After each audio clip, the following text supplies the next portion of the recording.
Talk the things me comfy, talk the things, you hear? Talk the things me comfy, talk the things, you hear me? Talk the things me comfy, talk the things. Me no business, me no care if them screw face. Whoa!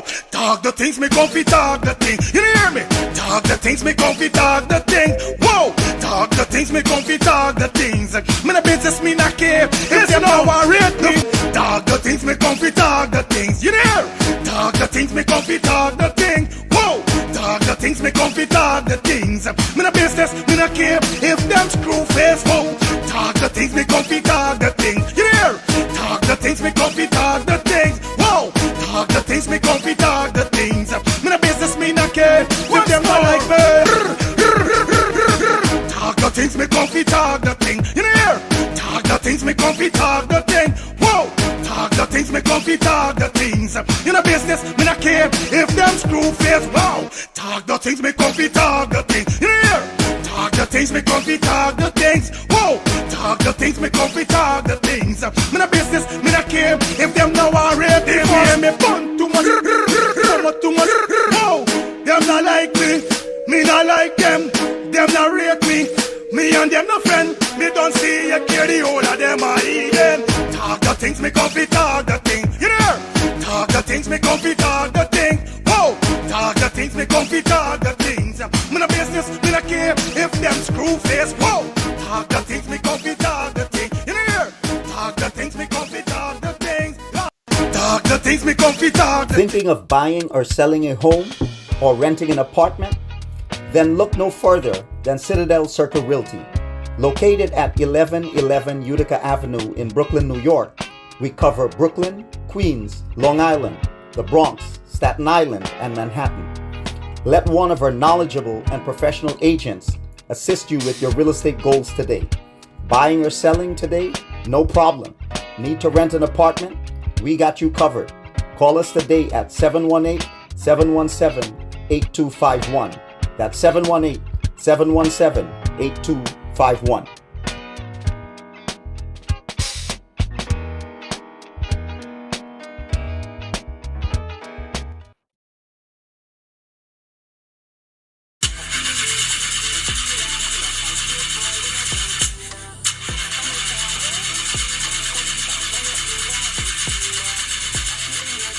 Oh, not again, man, not again. Chaja, I got to get this engine fixed. Oh, shucks. Hey, like call me, bro.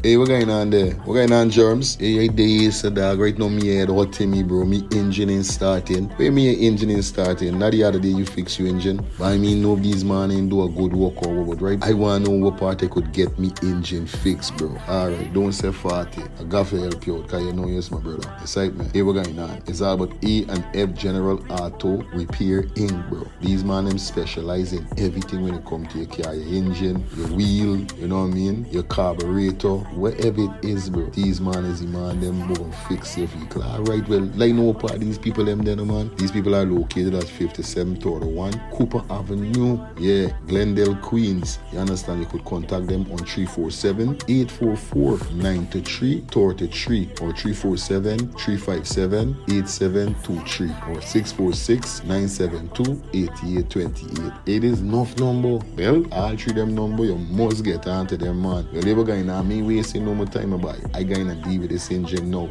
Alright, do your thing, Germs. You don't know. It's all about A&F General Auto Repair Inc. Best auto mechanic them. Definitely, guys. You understand? Alright. Me darker than midnight. Me darker than cool.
Thinking of buying or selling a home or renting an apartment? Then look no further than Citadel Circle Realty. Located at 1111 Utica Avenue in Brooklyn, New York, we cover Brooklyn, Queens, Long Island, the Bronx, Staten Island, and Manhattan. Let one of our knowledgeable and professional agents assist you with your real estate goals today. Buying or selling today? No problem. Need to rent an apartment? We got you covered. Call us today at 718-717-8251. That's 718-717-8251.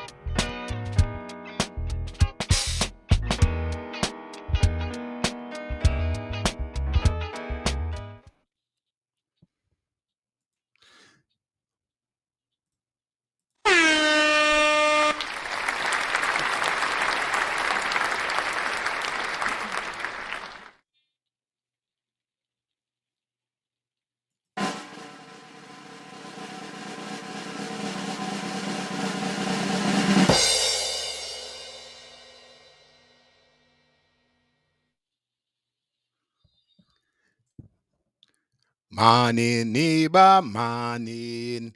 Morning, neighbor, morning. I say morning, neighbor, morning. Morning, neighbor, morning. How you doing this morning, morning?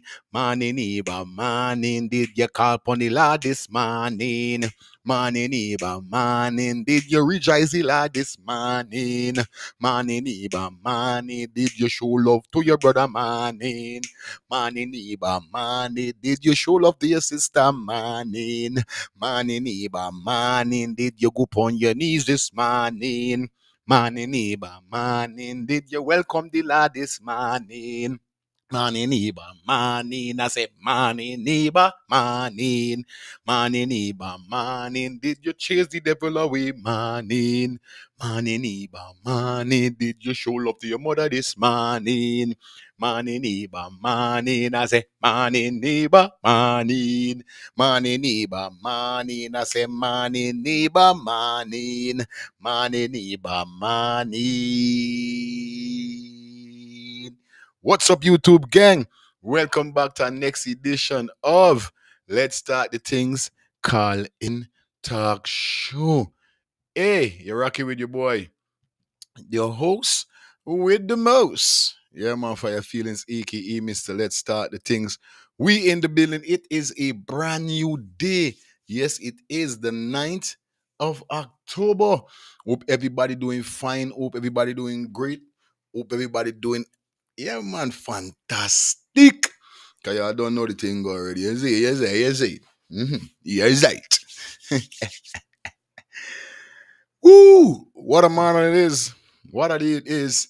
Hope you guys ready for today, man. We got some great stuff to be talking about. We got some stuff to go through. And definitely, guys, I'm not gonna tell no lie. It's gonna be interested. No joke, it's gonna be very interested. So shout out to everybody that definitely checking for the ones and trees.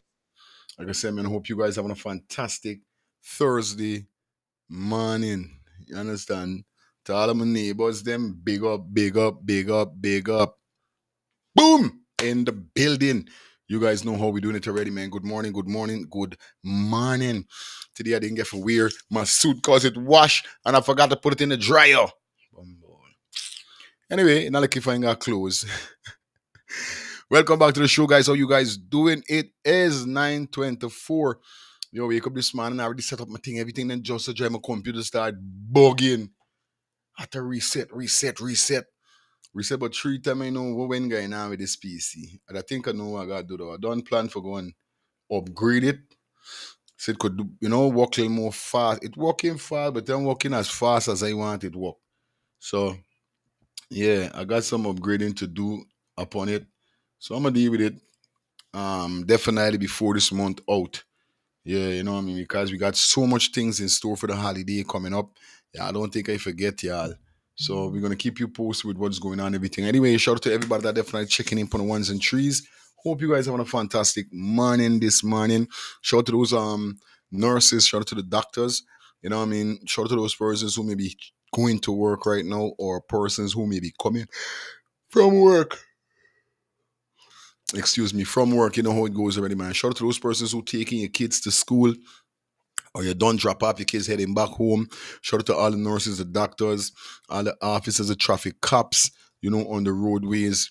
Yeah, man. Shout out to all the Uber drivers, the Lyft drivers, the minibus drivers, all of my taxi drivers down there in Guyana, where your short drop or long drop, it go already. We go up to the entire Guyana. Yeah, man. Georgetown, Linden, Borby, Sesi Cribble, Kokwani, Essex, well, they did say Essex, right? Yeah, man. Big up Borbies, Linden, Georgetown, Essex, Kokwani. Big up the whole 9 yards, the whole yards. It go already. Big up to all the teachers, them. You know how it goes already, definitely. Whether you're back at work or you're not back at work.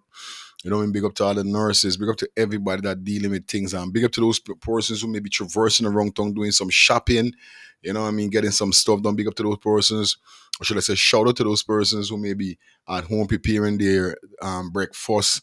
Guys, just after 9, not everybody's eat breakfast at 6 o'clock in the morning, them kind of thing. I like me, I just walk a 4 slice. I know I's a flour, man. I like me flour. But people.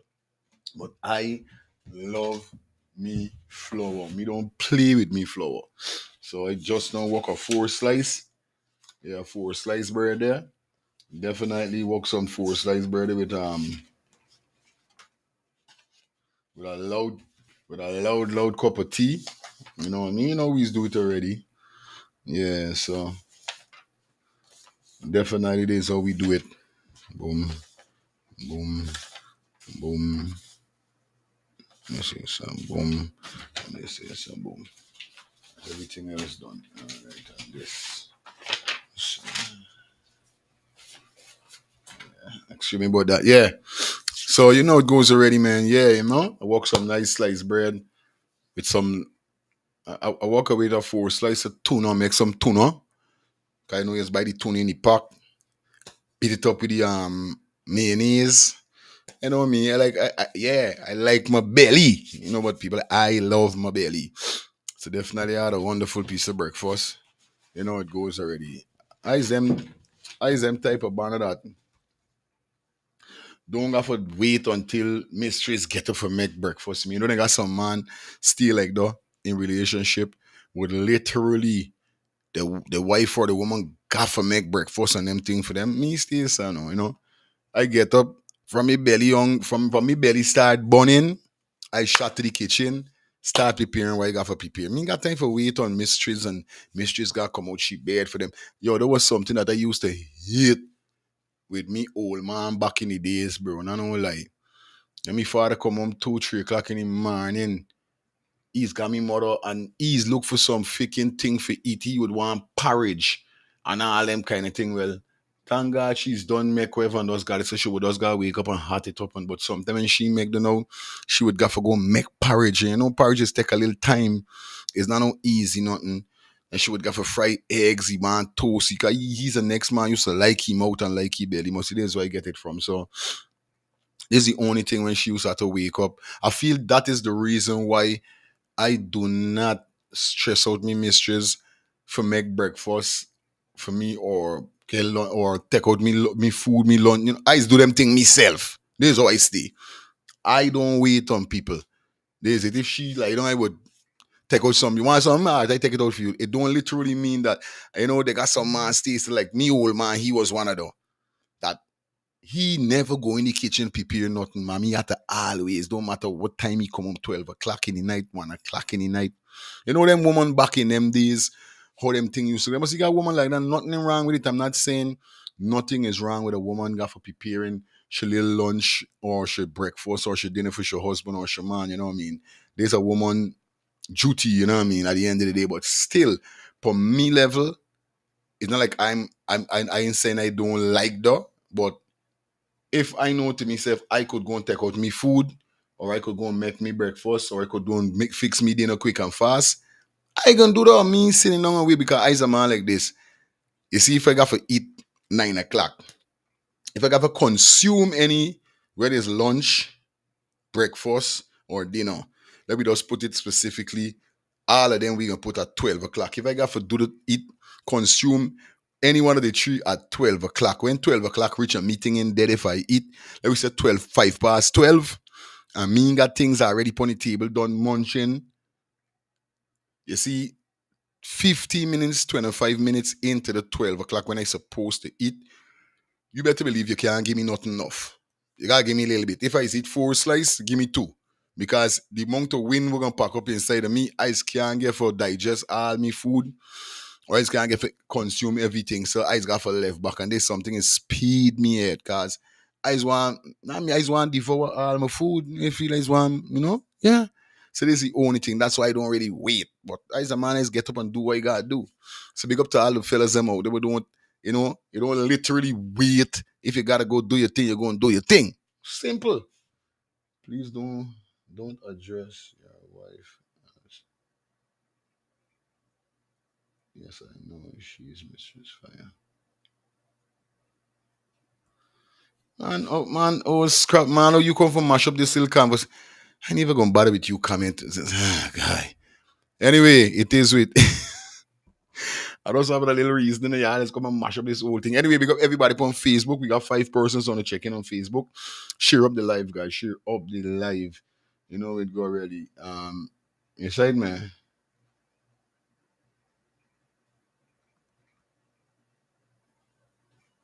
So you don't know it go. George Prince, big up yourself. Big up to everybody that definitely checking this morning. How you guys doing? Hope you guys having a fantastic morning. Yo, today definitely we got some stuff definitely gonna run through as we go through. You know how we do when we go through. Antan, say Antan. Yeah, Antan. Right? So they definitely gonna be they got a bad interview definitely came out a few days ago with Norman Brown and Critics. Is a whole piece of this interview sweet. When I tell you a roll, when I tell you a roll and roll and roll and ball with laugh. This interview in I see big up to Delta anyway there. Because I see Delta went running it yesterday. Yesterday I go for do a slight live. Yesterday was so crazy. I'm not gonna tell no lie. I was to go live last and I couldn't even go live last night. Mash up. You understand? I doing some clean out, drinking some flush out. Bye. And if you know the flush out doing me, the flush out got me busy. I know like Junior, big up yourself on Facebook. Everything good, brother David? The flush out had me bad. I couldn't catch myself. I couldn't do no live last night. Big up to Angie. You understand? Big up to Patsy. Big up to Kian. Big up to Maxine. Anyway, you there. You understand? Flex, big up yourself. Big up to everybody that is in the building. Miss Parkerson, big up yourself. The LTDT family. What's LTDT though? Y'all have to give me some more information on that. 60 hours for the week. I understand though. Anyway, big up everybody that is in the building, man. Co-host wants to start this. Like Margaret, big up yourself. I just put she down.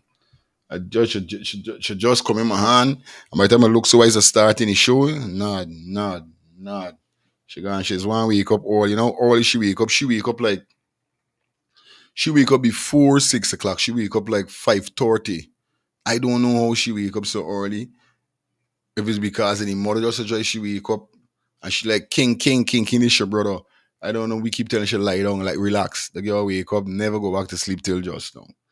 Do you know what I mean? Hey, the girl knows she's true. But anyway, yeah, man, we got enough thing for deal with. We got that interview for deal with. Also, we're gonna be touching on Mohamed exposed Anil, Anil fireback, replying to everything, and then we got a traffic cop get caught on camera fighting with a civilian. You understand? Now we all know the traffic cops them is supposed to be doing these things. You understand? So it's sticky. We got down, we got a couple more stuff definitely for run through. I see a video today and all. Yo, let me tell you something, right? This video here, so you have to share it. We're gonna kick off with this video here. So share up the live. Like up the live, we're soon gonna run in some ads as we go through. You know what I mean? You know it goes already. Yeah. Okay. Hold on there. You know, I'll tell you something. In this life here, so Like like I said, right? Let me get this some. It's like the more big I get, give me one. Just 1 minute.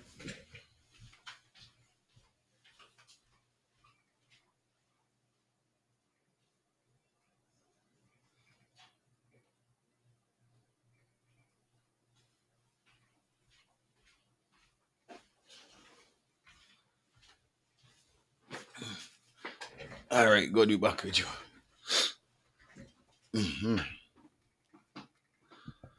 Like up the live, guys. Thumbs up the live. You know what I mean? Yeah, let me go into this reasoning with this first video that we're gonna show you here. So, and let tell you something, by you see, as parents, I real parch with this video that I seen here. So you understand? And it got me wondering now, you got camera in your yard. This video is a video whereby a little child just get dropped off. I don't know if you all see the video traversing on Facebook. I would like to see the boy who tried this type of shit with my sister. Imagine he go till at the little girl gate and wait on her. Thank God she run. But I'm waiting to see what the law will do about this. You understand? Prince big up the thing like about Norman Brown and critics is when critics tell Brown he helped bring down the APNU. And bro, it was someone else tell Brown that you want you with will be he mouth beat. Hey, we gonna enjoy this just now. Who's the roughner in the building? Okay, now sis. Yeah. Right, guys, hold on. The big roughner in the building, by.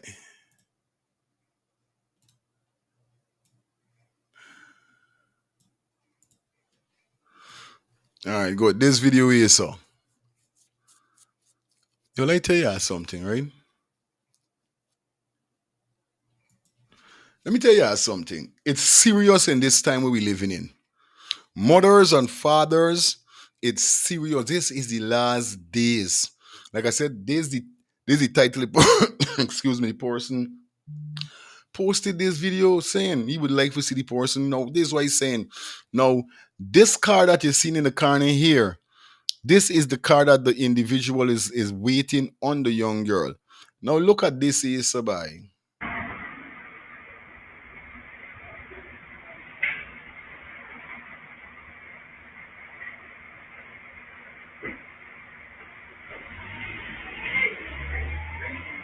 What's that?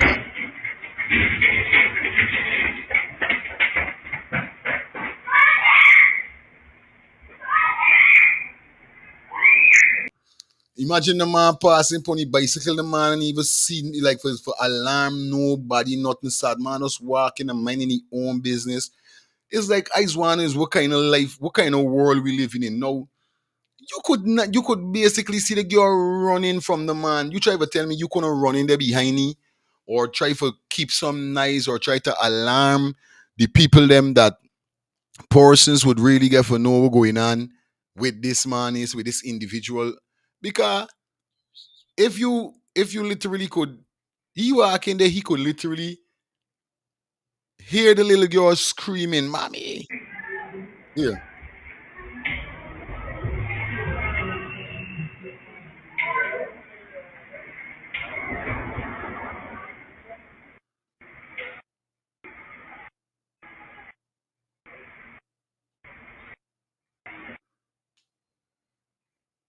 Yes, right, man. You try to tell me nobody, then this is the part where you get me vexed to watch. Right? As any taxi driver, when you dropping off a child, sometimes we as adults even try to we friends them, brethren or sisterin. If I dropping off me brethren at the house, I waiting for see me brethren walk in the yard, wait for see you go up the step and he close the door, then I gonna pull off.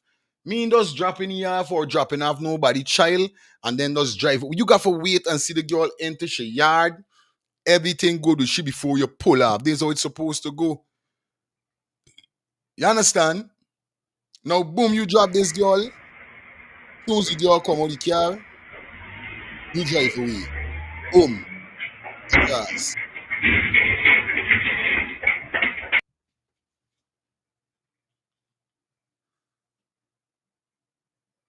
You understand? Now watch the man where they're playing bicycle now. Watch. He see what going on there now. I know sometimes it is good for us mind your own faking business, but because some things are meant to be mentioned and certain things is meant to be alarm, bro. Some things are meant to be alarm. Bro, I got a daughter.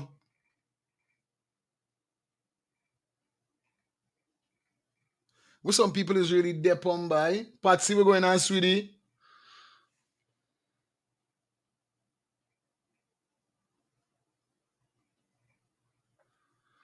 You know what I mean? Sad man just walking normal, ain't got no time. Inky. Here though. You hear the girl screaming for know that today somebody trying to kidnap she. Now this is the next thing I want to say. Oh my God. You got a big camera here. Nobody in their home for when your daughter coming home for their watching. No, you got a camera. You trying to tell me nobody see this car there on this bridge here, so waiting a tint up car too. Nobody trying to find out who's this banner or who's this individual. But this is the same thing I say about Guyanese people, them is just laps. You got to dep on your guard.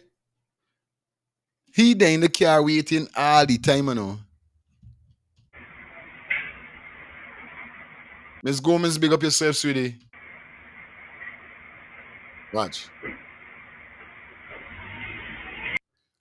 And what's troubling is what the bicycle man there right there.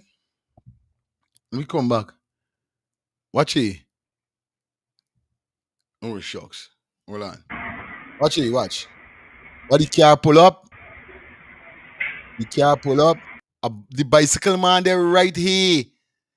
This was sky seen it. What the bicycle man there in the car now? Watch turn around the bike. He waiting until this vehicle move. The car drive off, but the man jump out. He's still coming with the bike like run. What ras by? And the man ain't do nothing by. The man watch the man running down the girl and then even try stop she. Stop he. That is crazy. Now, this berserk. This berserk.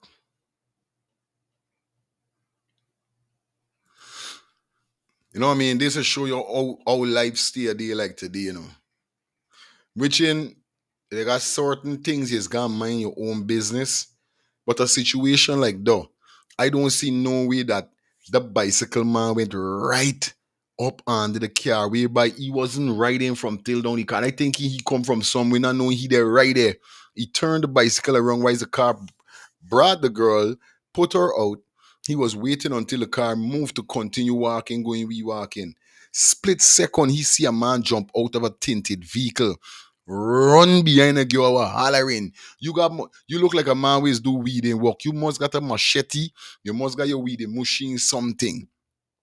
You must could alarm somebody. Yo. Look a man gone behind somebody. Some kind of thing like. And with the parents them there for this child. You know your daughter coming home, you're supposed to look out for shit.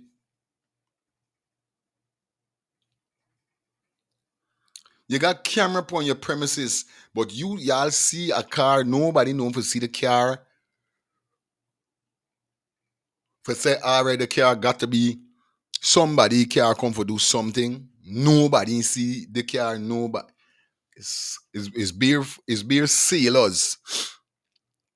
You see, I keep telling y'all something I know, neighbors. Listen to me carefully, my neighbors. We need to stop getting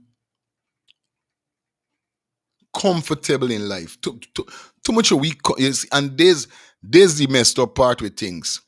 These persons that is doing these things is pinpoint the parents them that is comfortable. You know what I mean? Comfortable. You think everything good. Everything ain't good. What don't happen in years could happen in a slight minute, slight second, or in a day. What don't happen in years? Trust me with that. What don't happen in years? People, a man could pray you for years, just waiting for the right opportunity for strike. George Prince bring up, bro. You spot on with the taxi thing.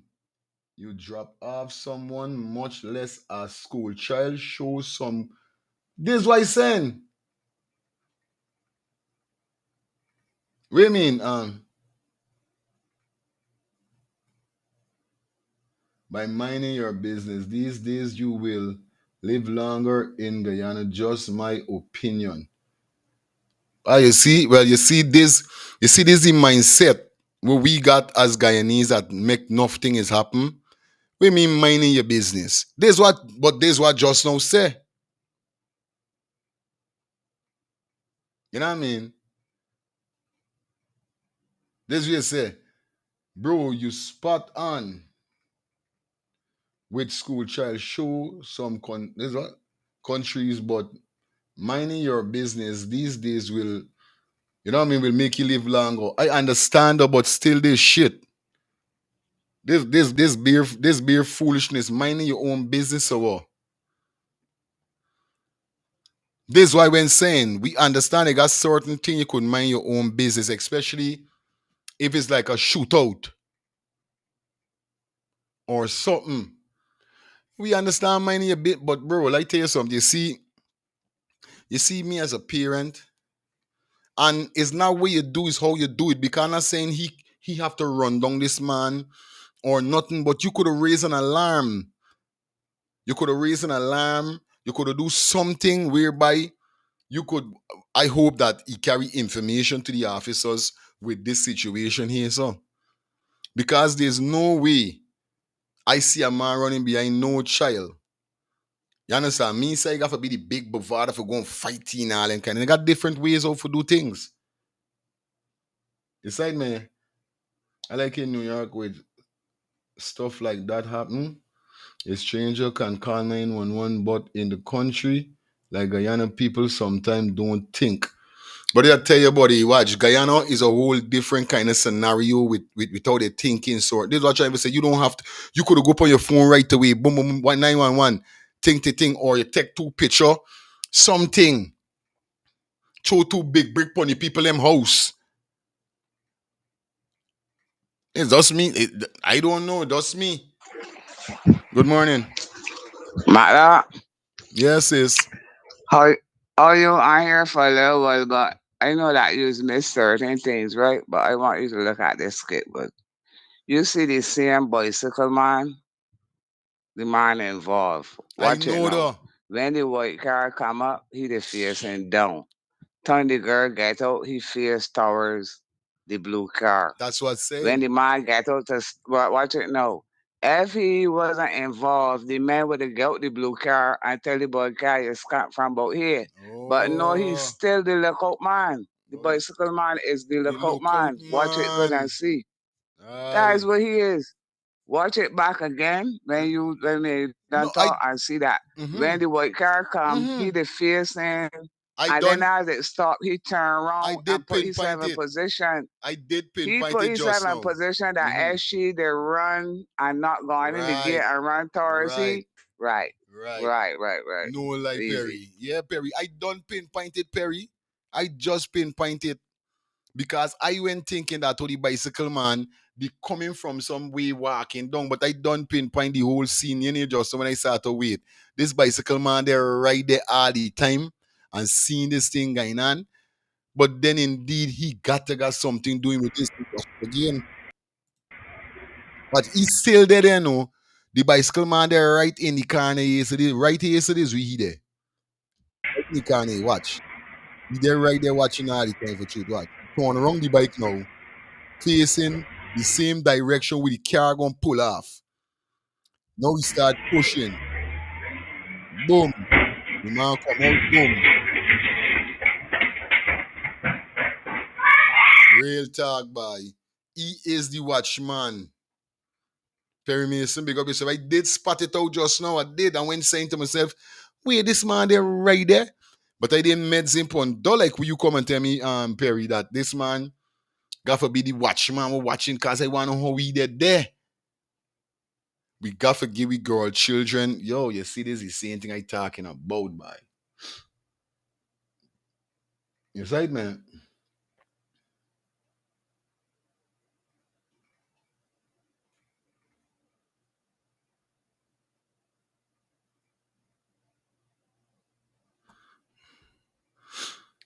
Yes, I. Bang, bang. Yeah, Blessed my day to brother. you, my brother. Blessed day to you and your family. Grand rising to everyone that's here with us. Mason could be right, but we need however you get this video, we need the video longer. We need the video when the car pull up there. We need the video longer for see where the bicycle man come from. Because I was looking at the bicycle man is the neighbor, and it looked like he was bringing out the bicycle. Understand? And then he turned it around because it looked like he was at the side of the Jeep, not at the back of the Jeep. So it looked like he coming from next door. And why you need the camera, the video longer to see if he really come from next door. Because you only seeing the car there, you don't know which side the car come from, and you only seeing he at the side of the Jeep. So you don't know if he coming from next door. Understand? Because now look at this is how we look at it. No. Now this family here look like they got money and they look like Indians. Now you don't know if they must hate the next door neighbor and they must you don't talk with them and the man must be coming out and sit down and the man must say, look, I can't name but that. That's what I'm saying. It could be something like that too. He coming out the yard, understand me? Same time she pull up, he left out the bicycle for Galan way. He see she pull in, and that look like some school boy. He look like he got school clothes, like gray and white or something. So gray pants and white shirt. Must he running behind she might say, look, that's out. Then again too, if that is she behavior as a young girl, as wrong in the neighborhood. If that she behavior with them things going on, he might bypass it too. Son, because as people saying, right? Especially a place like Guyana with the shit police and shit government, understand me, you gotta keep yourself out of things. Because you're looking for the police car and shoot you for nothing or lock you up for 2-3 days for nothing. You understand? So you see, if we could get the camera, the video longer for see when the car pull up and where the bicycle man really, really come from. If he come from left and right and stay there, or if he come from in the yard next door. Because you just see the car there, you just see the bicycle there. Understand if you think about what I'm saying? Yeah, I understand what you're saying, but the bike didn't look like it coming out. He went right there. What he do? He just turned his bike like to the side where the car was going. This is how I see it. He wasn't at the side of the Jeep. He went behind the freaking Jeep. This is how he went. This is how I seen it is, you know me. But you do got a point in what you're saying. No, Watch, let me I watch want it to again. know. Watch. Let me watch it again. Watch here, sir. The car pull up. He's right on the road. Watch, you see? He ain't there. The side is on the road. He just turned the bike in the position. He No, wasn't at if the you side of the vehicle. He was behind the vehicle. You understand? But that's how it looked, and it looked like he was at the side. Because if he was at the side now, he would have had to push the bicycle up, then turn it. But he just turned it. That means he already cleared the van. He was behind the van, so he could have turned it. If he was at the side of the van, he would have to move, forget the clearance, to turn the bike. He was at the back of the van. He wasn't at the side. I seen clearly here somehow, but I know where they're saying lifestyle, real thing. You know what I mean? It But looks if we could, suspicious. if we Yeah, if we could get a correct, longer but video, yeah, for real. exactly for see No joke. where the car come Come from, from, which yeah, side the car come you're right. from, and where the bicycle You're man right. come from. If he come from off of the road and stay by the For vehicle, truth, for or if he truth, come, that's what I'm saying. for truth. That now can give you more For understanding, truth. insight to seeing what's going on. You're right. Understand? You're And right, my and brother. and Good. secondly, if she family is wicked, is as they say, your parents' sins gonna fall upon the children. So this is a big investigation we gotta do. We need a longer video for see when the car come and where the bicycle man come from. Bang. Because Yeah, you me do can't say that. he was there all the time. You have to know what's going on here. You Good. can't see a short clip. Understand? Mm-hmm. Yeah, for real. Good. Bang. For real, you got a pointed way that's saying you do got a pointed what you're saying, but I know for a fact he. Let me watch about the video. Yeah, I would like to get a longer video.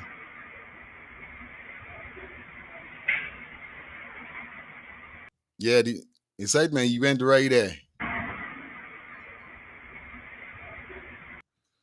Good morning. Hey, morning, Fire. How are you? Yeah, they're on the grind here, sis. Yeah, listen, from the video that I'm looking at, what you just showed, right? In life, like the person that texted and said, once you mind your business, you're gonna live longer. Mm-hmm. That's a fact because, for example, Mm-hmm. if you look at it, that person did not come out from the driver's side of the door. No, you don't know who else is in the car. You don't know who is the driver. Yeah, for You do truth. not know if the driver carries a gun. You don't even know if the person, because if you're that brave to run into somebody's yard, no one knows if he has a gun, if he has a knife. Nobody know nothing. So I would not blame bicycle man to even accuse or Mm-hmm. assume that he played a part in it or whatever, because you do not know when you see people doing this type of stuff. You rest and assure that they do have some form of weapon on them, Hmm. right? So I am vexed with bicycle man to keep his head straight and mind his own business. Mm-hmm. It's unfortunate that things like that happen, like you rightfully said. Parents, if you know you're not at home, you have cameras. You know what time your child gonna get off. Look on the camera. I do stuff like that, and I don't. My children is not. I drop them home, but I do stuff like that. You're always checking on your camera to see what's going on. You understand? And lifestyle. I love you. I honestly love you. I wish if I had your number, I was gonna tell you this privately, but unfortunately I don't, so I'm telling you publicly. Please don't take it to heart, but ease up on talking about shit where Guyanese is concerned, right? Don't burn bridges and cross the bridge on the other side. We're all Guyanese. And to other Guyanese who are listening in, it does not sound nice. I know if I ain't want to tell you, but I telling you out of love. So don't come for me. Don't come for me because I'm gonna meet you halfway. I love you still. But change that word every day. Every time you fire show is some shit and shit and shit. Shit about Guyanese. Shit head. Burn that shit. You burn that shit. Okay? One love.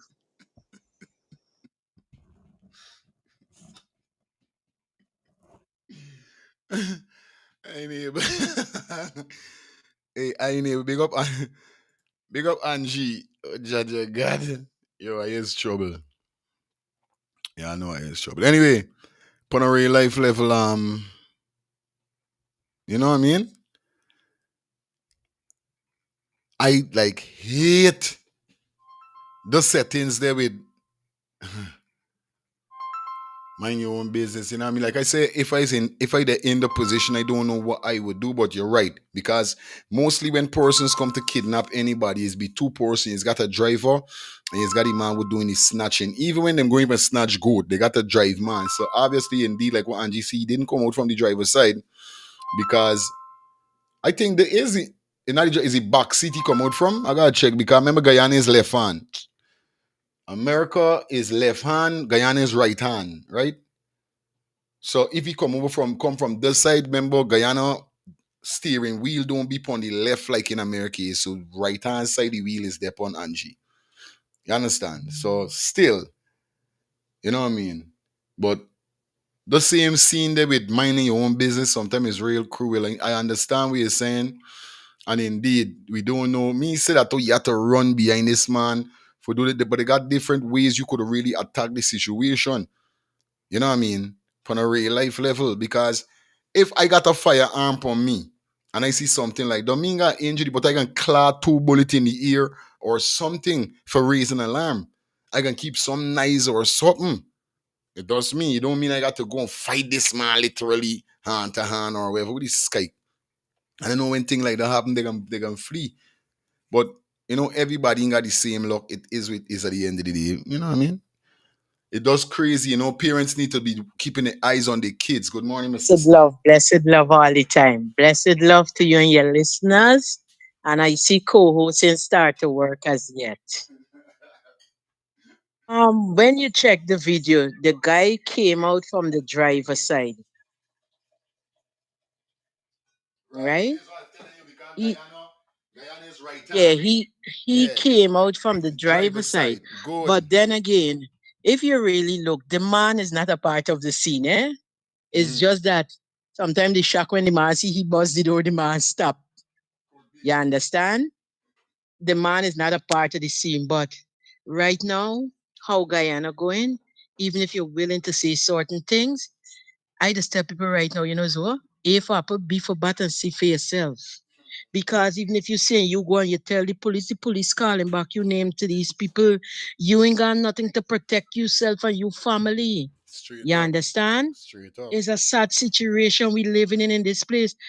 Something happened by the time you done go and make a report or you call the police and tell the police, the person don't know is who. You're right. Remember Bob Marley sing You're a right. song, man to man is so unjust, Mm-hmm. we don't know who to trust. Straight up. And we living every day and seeing it, face reality. When I used to live in Trinidad, I used to be so upset because I used to say Trinidad full of blind people. Cause they could just see a man slit a man throat and the police come there and see.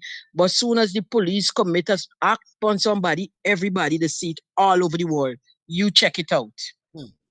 All over the world. If the police pull a gun on me, everybody can see it. And if I pull a gun on the police, nobody is seeing the one. I telling you, right? Everybody just get blind. Hmm. Right? Hmm. So sometimes you might feel annoyed with people, but you gotta swallow it sometimes. A for apple, B for bat, C for yourself. See for yourself. Lifestyle, and my name is Madonna. Blessed love all the time. Up my sis all time. Yeah, bro. Aye.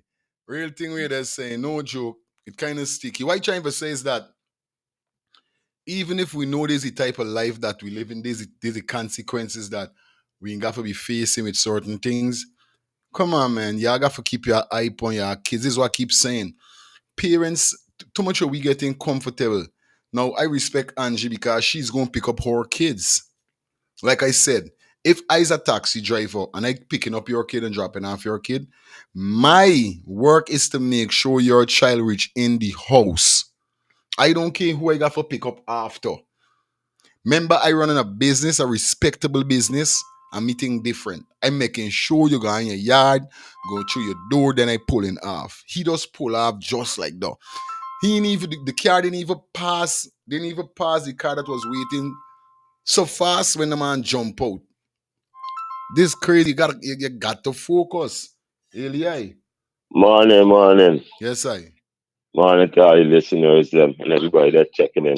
Yeah, I like and share be life. 'Cause a lot of people don't like to be life, but this is like just give you like a minute in me time, buddy. With the situation I see there, sad situation, you know what I mean? And it's GT. And the whole thing everybody come with this whole thing, mind your business and you ain't live long. No man know the minute of the time that the law gonna take them away from the sort, you know what I mean? It's a message for the people them out there who always say mind your business and them and live long.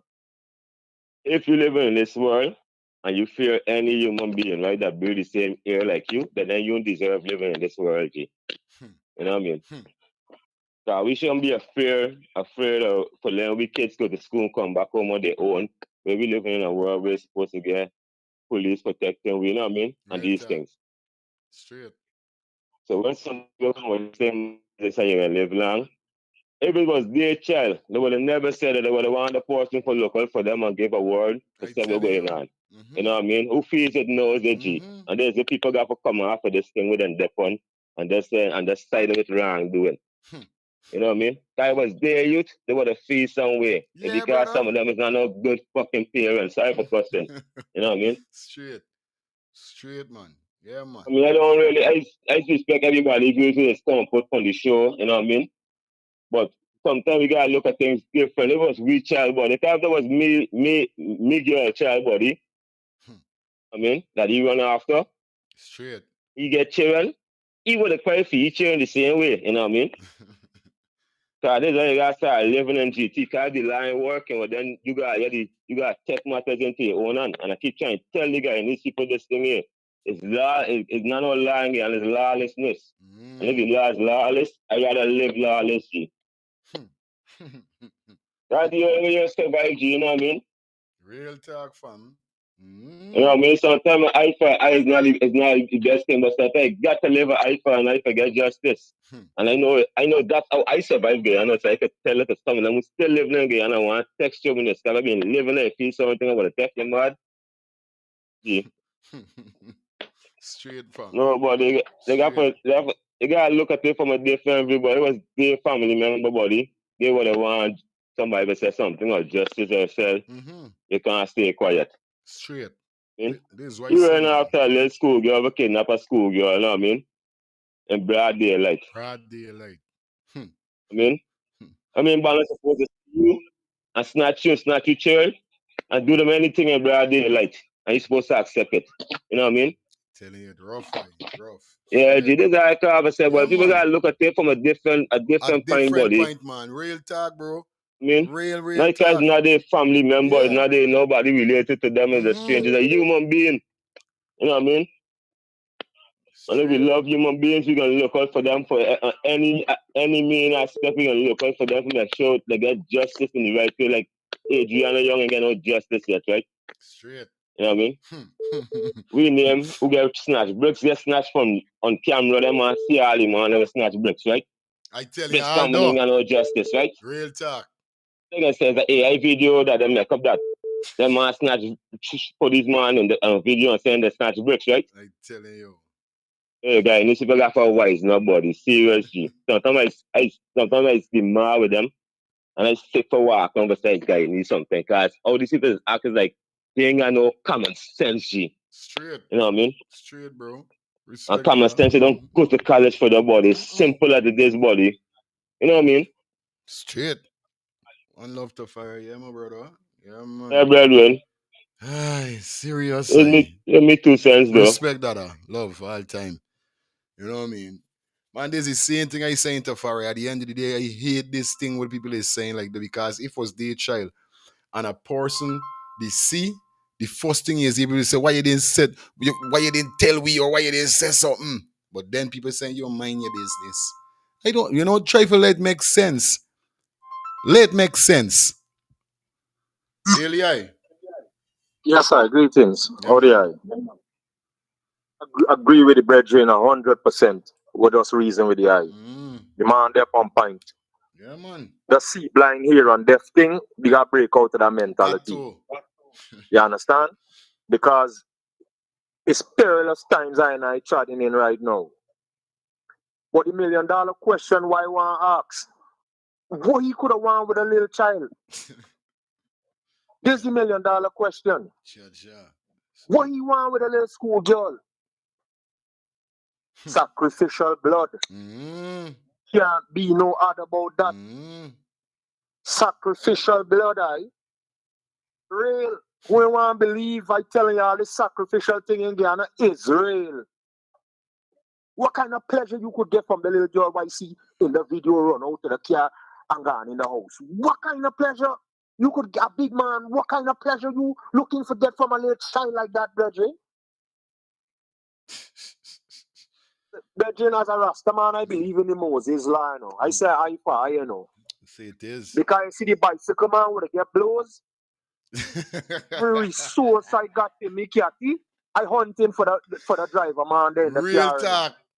All me dogs on the road, I spending my resources and I hunting he. Because that's a big violation, my brethren. That's a big violation. You come to the place of my residence to violate my child? I telling you, I spending my resources. I spending my resources for hunt that and I ain't sleeping till I find me. Me waiting for the police and for come and give I no justice. I taking the Moses line to an iron because this is for why for was a Rasta eye for an eye. Cyanide is just cyanide thoughts, brethren. Respect, I. And Guyana gone, it gone, brethren, it gone. Guyana gone, it gone. Babylon gone, Guyana gone. I telling you, sad for say. Gone, brethren. Have a nice fest. Big up Angie. All Lifestyle. I agree with what Angie's saying. Now every day you got to come and blaze this shit fire, you know what I mean? We know, you understand what you're saying and thing, but Ease Up is a record scratch. It's sung in a nine now. Blessed love. You know, you're my brethren and you just make good points and thing. Yeah, man. But yeah, ease off. Robert, Rastafari, big up the brethren. Love brethren. Cherry Link. Yes, sir. Yeah, man. Is that? Can start a fire. I wish I watch you can get this video. I think it as by start of I think this day and age suddenly people are too afraid to involve themselves. Yeah, but still, you probably notice the young girl because you know what time she got. You know, oh, although fire my take on this is was sent to kidnap somebody child. Yeah, kidnapping purpose. Gotta find it what you're saying. Yeah, lifestyle. Bang, bang, bang, bang. Leave people business alone. Leave people business and mind your own. You're in my way like a rolling stone. Bang. Now, some of you go check that song. That song does not say nothing about standing up for your rights and people's rights. Understand? That song is all about rebelling. When you listen to the words, with Samson killed the Philistines and with donkey jawbone, etc. And that song also say, right, Rastaman, I was praying for you not to say it, but you did. Don't come after me. Someone has to do this. It's a very, very dirty job. It's going to be a very dirty job waking up our race as black people. Understand me? It's going to be a very hard job waking up people in Guyana, Jamaica. It's going to be a very, very, very tough job. Understand? Angie, blessed morning to you, Queen. I fully understand you. Understand me? But I ain't stopping. Rastama, I ain't stopping. Miss Madonna, thank you for giving me a name. Blessed love to you. I hope you have a blessed and wonderful week. And may the month be successful to you. Now, this is what I'm trying to say, people, right? We understand. Understand? I cannot hurt black people physically, but I have to hit them where it comes mentally. Understand? And whenever black people behave in a certain way, I'm going to tell them as it is until it change. I want you guys to go and listen to Abraham Traore. Abraham Traore had a speech that he did a couple weeks ago. And I want you to really sit down and listen to it. One of the part, journalists asked Abraham Traore, with all of these coups that you had against you for 2025, are you afraid? You know what was his answer? No, I'm not afraid because I know the people are with me. Oh, how much volumes that speak?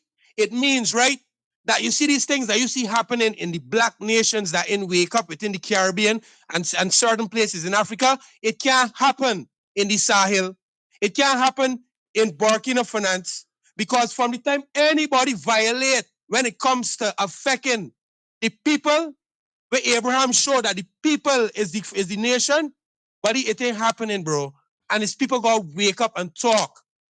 People have to wake up and talk. And just like how you just be sitting here, Rastaman, and you just be saying, oh gosh, you mean for tell me the bicycle man ain't see nothing? You mean for tell me people ain't doing nothing? You mean for tell me this mother see this man chopping up she's son and she ain't doing nothing? But buddy, we can't be talking silent and quiet no more be. We have to let these people know, understand me, the type of life there is, the type of energy they're pushing.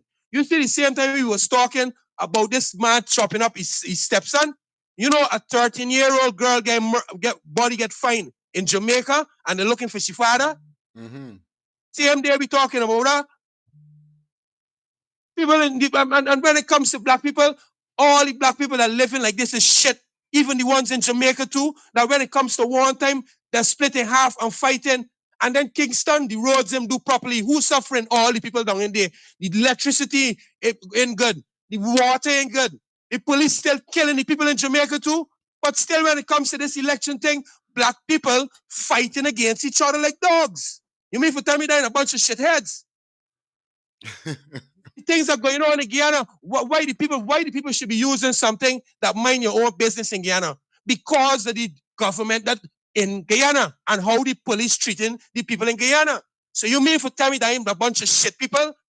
I believe in God, but I am not walking this Christian road that you're walking. Understand me that I ask God for wisdom, knowledge, and understanding. And I'm not fighting for my people. I'm not saying what it is. You have to say what it is. It's going to be a bad job, but I'm going to do it until I drop. Thank God for Abraham Traore. Thank God, understand me, for technology. And go and watch that man interview, and you guys can understand what I'm saying. I'm very sorry, understand me, but wait, give me a minute. I'm very sorry, understand me, for whoever I diss. Right now, we have almost 700 people viewing, and we ain't even got 100 likes. So which means there's a lot of people here that don't like me. But I'm going to tell you something. I am here to let you all know what it is straight. And if you don't like it, understand me, it means that you're on the level of a Rastaman sitting here and trying to tell you all. Because he can sit here, and he can sit here for days and months, and he can keep saying it. And I bet to God, we can still see what's going on in front of our eyes over and over and over and over. I better believe it, we can see it. And I could put my money on that. And any one of y'all that don't like me, understand me, as we keep showing it, as years go and years come, tell me I wrong. With these bunch of shit people that wrong we. If black people wake up, the world wake up. Because we're the only loving race on this earth, and everybody come from we. We come from every one of them, because none of them won't say, I come from black man. A Chinese man won't say that, Indian man won't say that, white man won't say that. But black man, they say, listen, all of them come from we. So what I'm telling you, if we change, the world change. Good. Bang! Shit, man. Why you provoke the man? This is final call. We switch it up. Jeez. Good morning, Max. Go on. Morning. Good morning. Good morning. Oh, it's like All Angelo. right. So I got something to say. Yahoo, I up. got something to say. Yes. Yeah, man. All right. You know, everybody just call and give their opinion. It's a platform where everybody gonna give their opinion. Straight up. But listen now, it's annoying, overbearing, and disgusting. You Guyanese. Okay, lifestyle comes on and give his. Sometimes he right, and sometimes people give him his props. Yeah, but enough. Tired of this shit talk. Guyanese, when you're referring you're making your assumption and you're giving these speech. Okay, direct it to where it needed to be directed to. It's not all Guyanese are shit, especially we over here. We're working hard and know what life is all about, right? So when you keep saying that, it's like you're laboring all Guyanese or you're laboring Guyana. First, you used to say Guyana. We upset about that. Now it's the people, Guyanese. We all not shit because I don't know where you're from. You're not. Let's say this. I hear you talk many times that you would go to Guyana too in your retirement time if Guyana was to change. But what are you putting in? Your input and you're putting in that change also, because you're waiting to me. It's like you're waiting for the people to make that change, make Guyana good, so you could go there to live and live good. What are you putting in?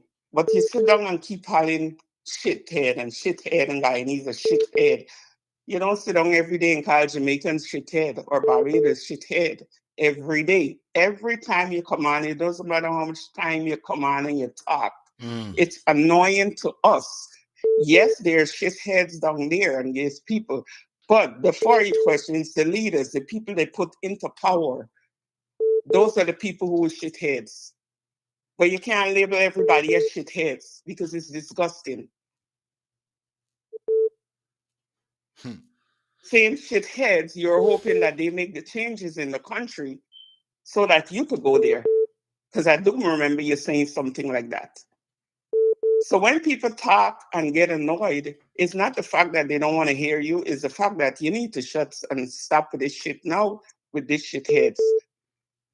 This is the same shithead country, Guyana, where you're talking about and the people where you want to go.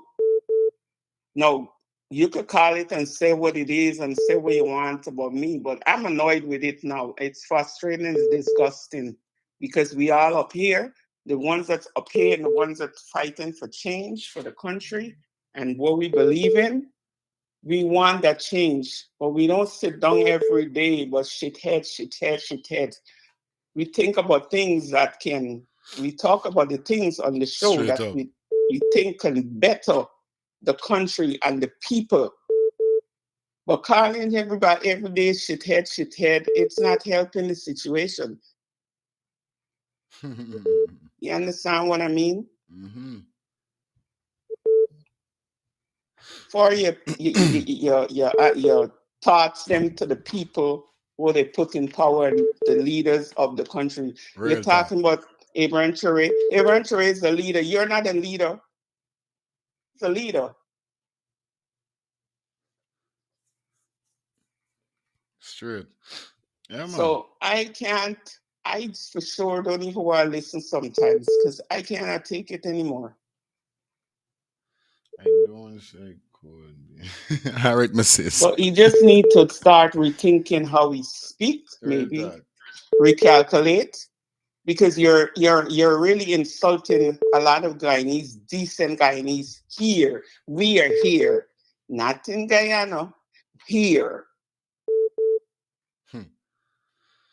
And if you're listening, I'm serious.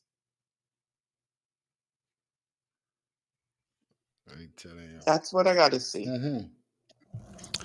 Now let me collect this last call and switch up this thing because I enable with this. Oh, we are already switching this whole goal post right now. Angie.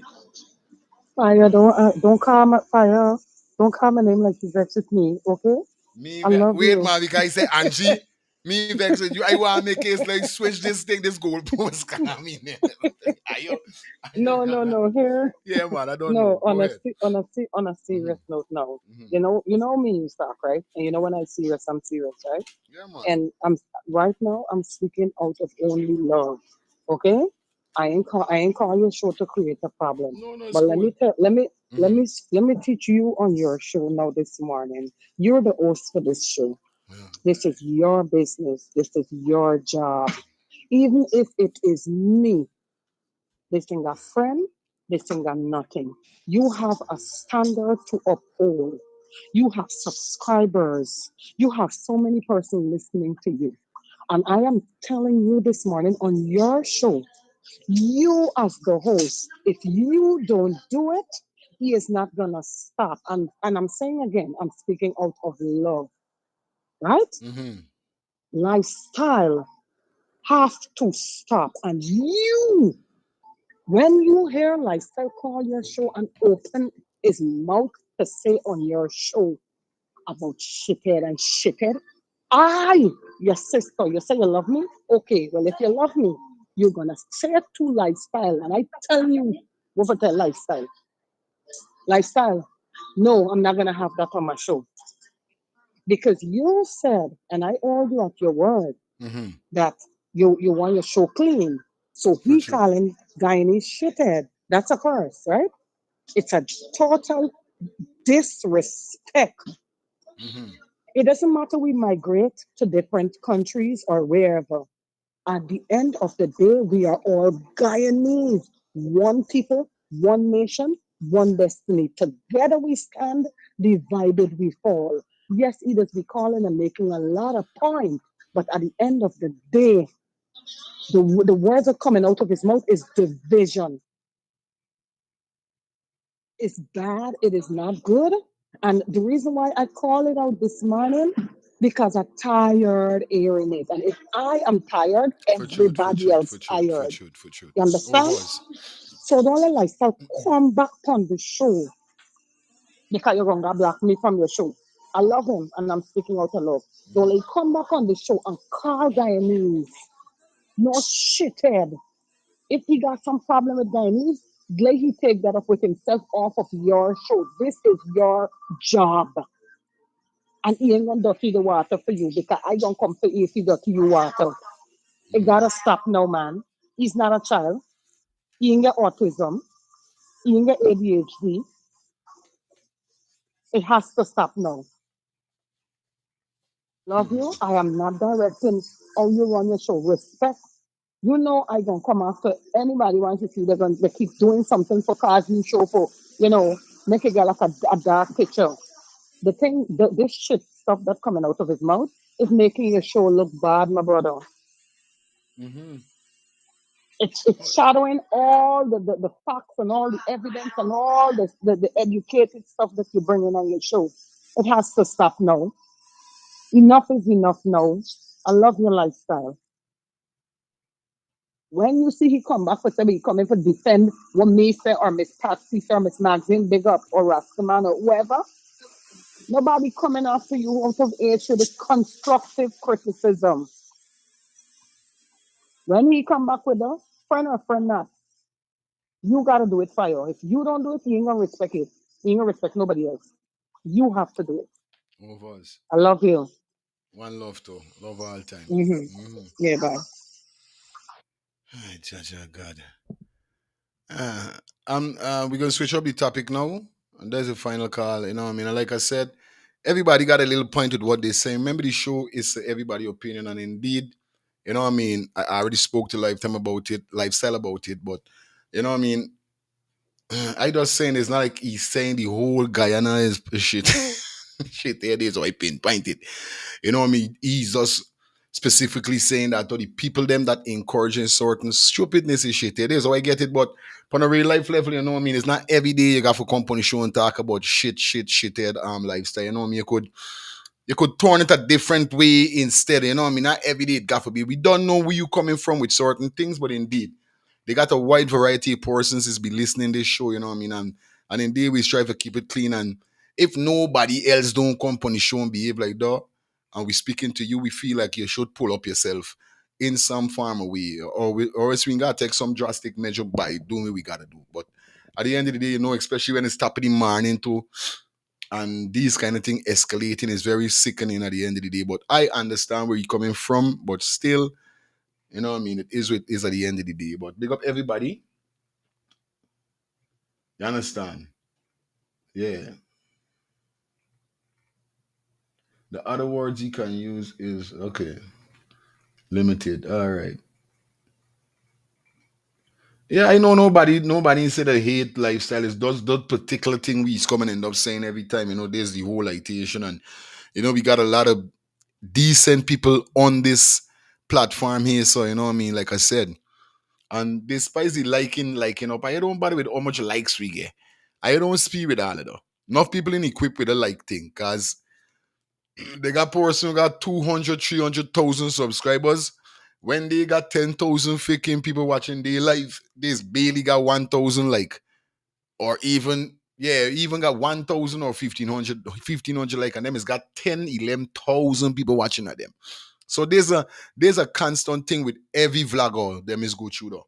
Every vlogger, like I said, most of the vloggers is go through though. So we not even watch at the thumbs up. Whoever want thumbs up, thumbs up.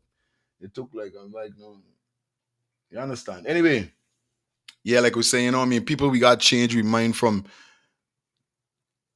thinking about them same thing there, you know what I mean? I for I and I for I see and don't want to say nothing. It's crazy at the end of the day, you know what I mean? Them guy you know come me, right? Lifestyle going stop cursing. Anybody with lifestyle too much. Anyway, let me jump into the next topic. Because we done there already into this show is already and we ain't up on going back and forth, back and forth. Hello, good morning. Blessings, blessings this morning. Co-host coming on late to work this morning. Mm-hmm. Um, I don't know why people just being with this thumbs up. To be honest, I just be watching you for my television, right? And when I hear they talking about thumbs up, I say, how I got thumbs up from the television? But as keep scrolling now and skipping the television, then I get to know how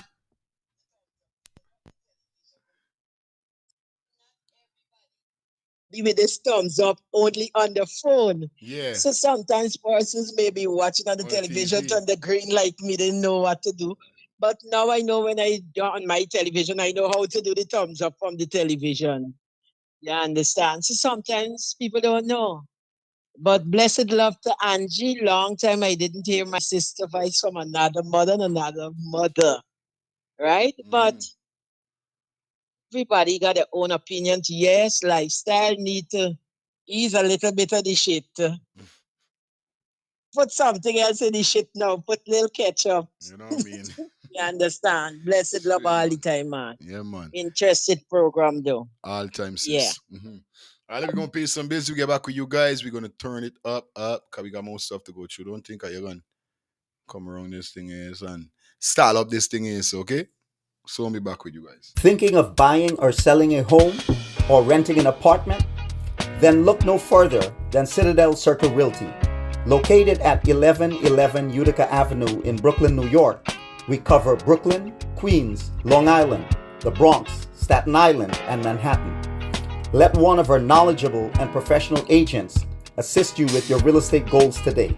Buying or selling today? No problem. Need to rent an apartment? We got you covered. Call us today at 718-717-8251. That's 718-717-8251.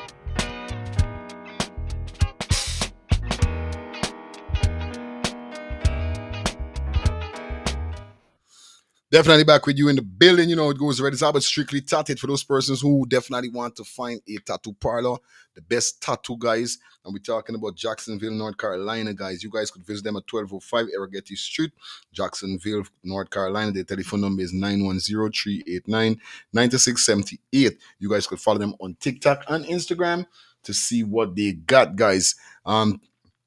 I'm thinking about doing a tour in Guyana, but definitely you need to link Matthew's 24-hour bus service and nature tour.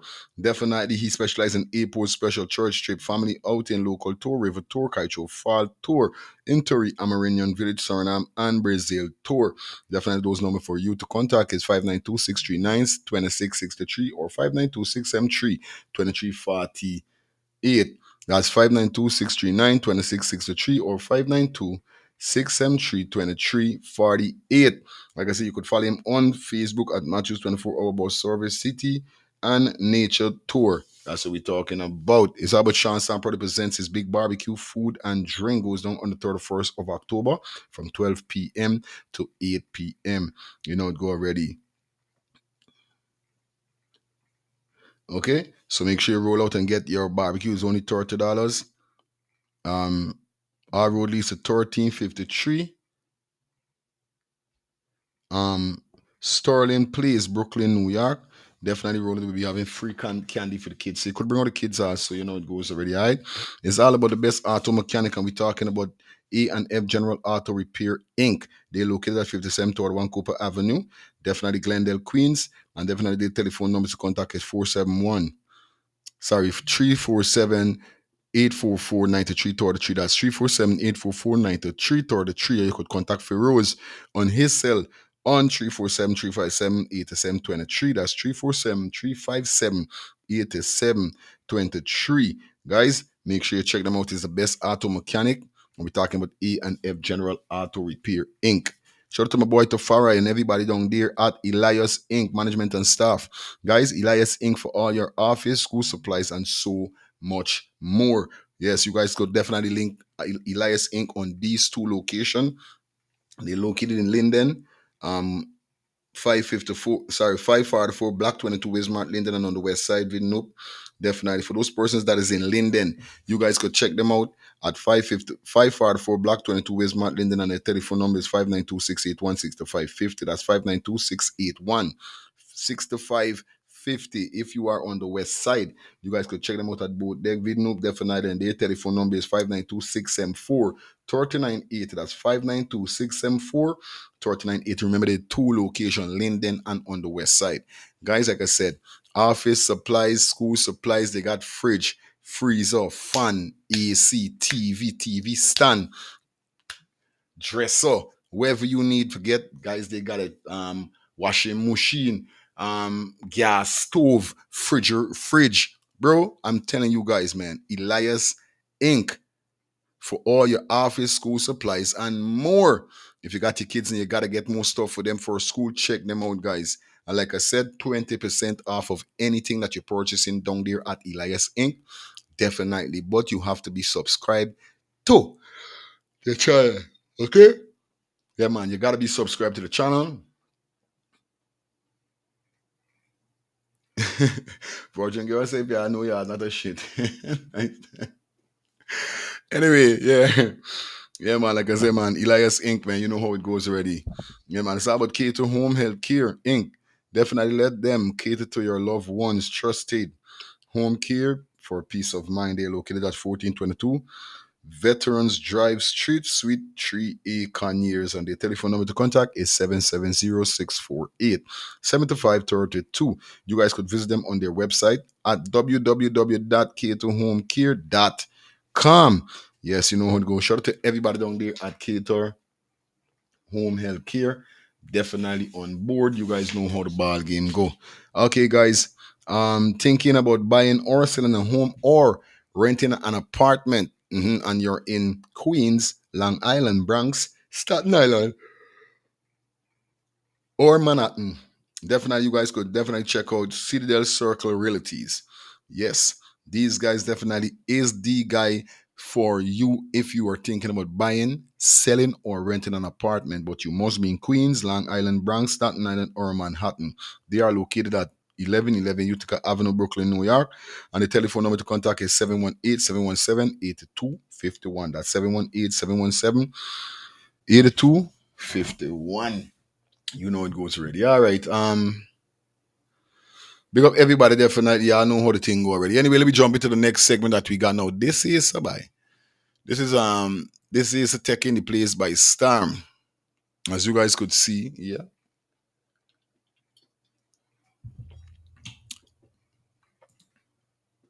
Let me get this. The Guyana Police Force has launched an investigation after video circulating on social media showed a police corporal from the traffic department assaulting a civilian. In a statement on Wednesday, the force's Corporate Communications Unit said the Office of Professional Responsibility (OPR) is presently investigating the incident. The video, which has been widely shared online, shows the corporal physically attacking the individual prior to a physical altercation during what appeared to be a routine encounter. This latest incident is receiving condemnation in some sections of society. You would recall that the police equipped its ranks with taser, following the frequent assaults of some of its ranks in the past. The Guyana Police Force has launched an Yeah, you hear that?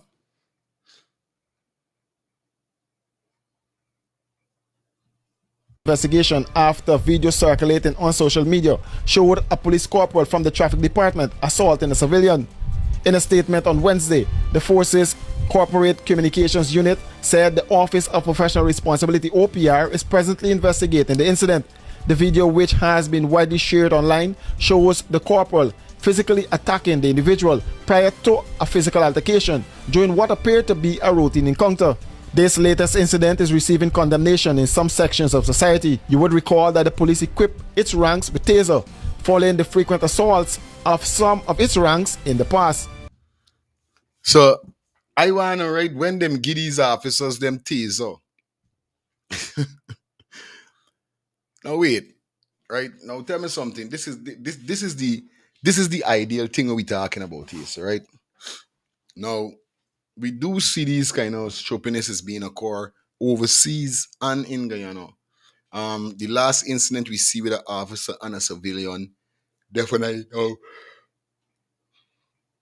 on me understanding, slightly, I won't say understanding, but from me point of view, the Guyana police force is the most disrespectful police force I ever come across. Now I can't speak about Barbados. I can't speak about Trinidad. I can't speak about nothing else. You understand? I can't do that. I gotta speak about where I come from,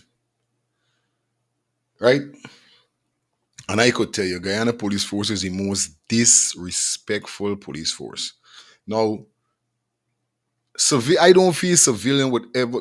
Certain civilians would never show Guyana police force respect because of the arrogantness of the Guyana police force. And we're talking about whether traffic police or not. They got ways how to go towards certain things. You understand now? Indeed, we ain't get to see how this whole altercation really started. All we know is either he pulled this man over, ever knows how the man come out the vehicle, wherever is it. And he and this man now, I doubt whether this man punch he or something. I doubt whether. You understand? It's something got going on and some kind of altercation that to happen, make that happen. The government need to have private body to deal with these matters and not OPR because nothing don't ever come out of these matter. This is somebody said it.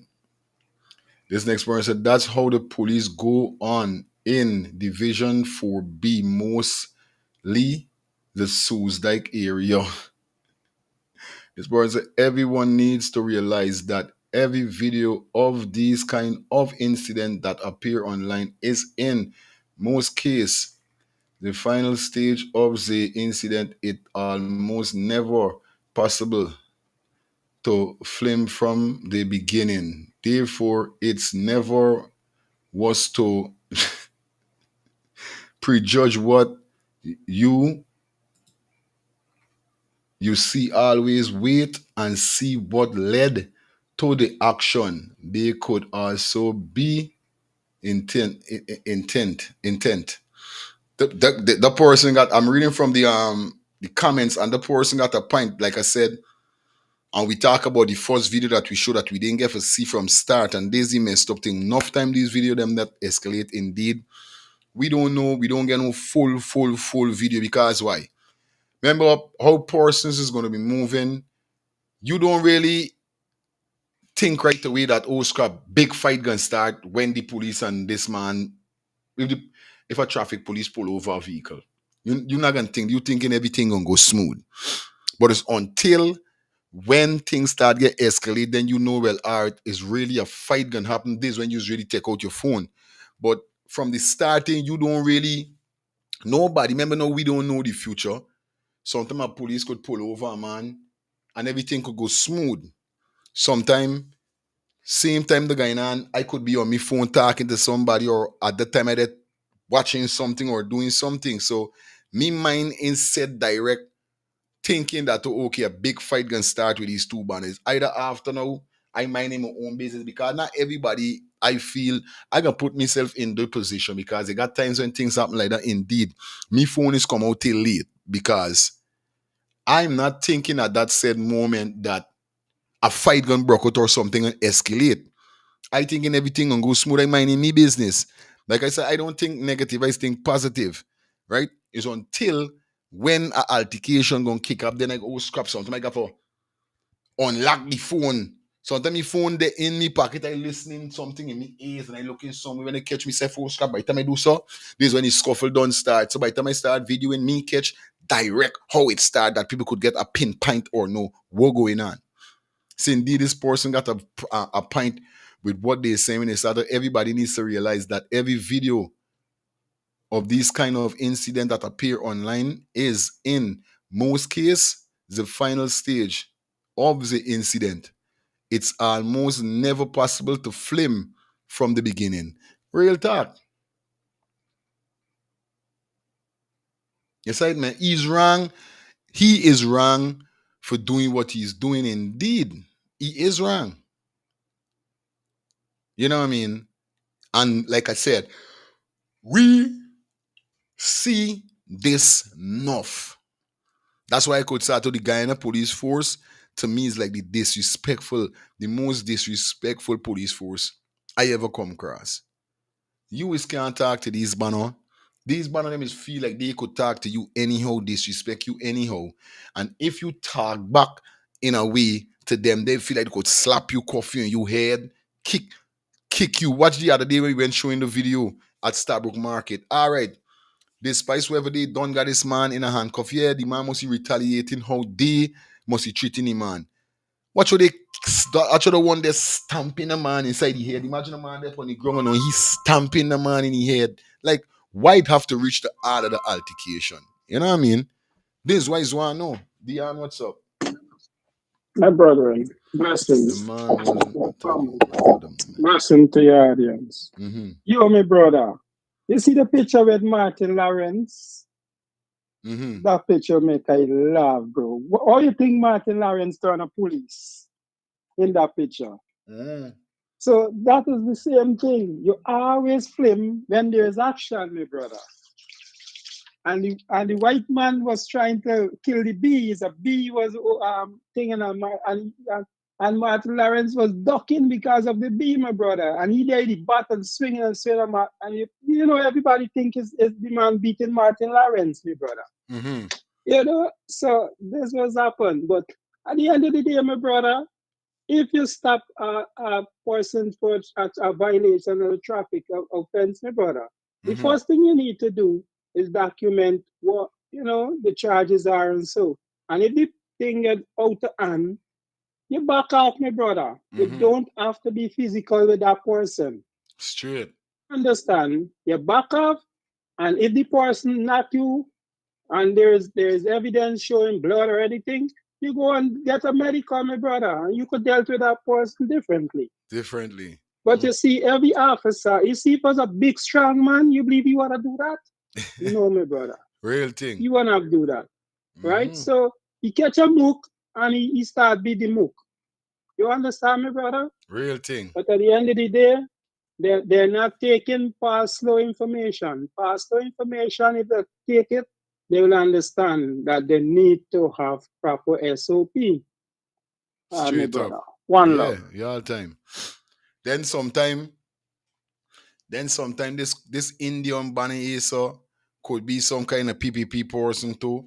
And he must even take that card and got enough of these one of them is got a piece of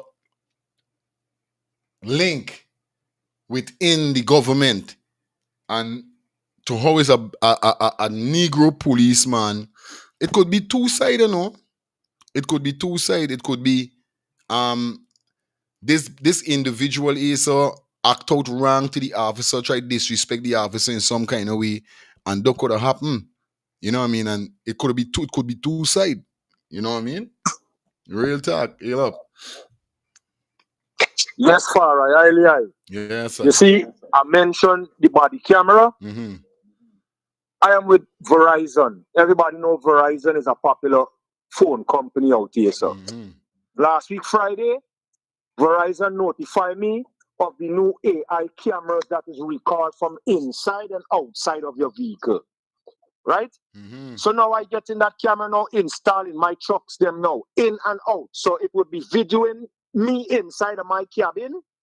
If I get stopped and I talk into a police, it recorded me from the inside and also the outside if I drive in for any accident. And it got a panic button.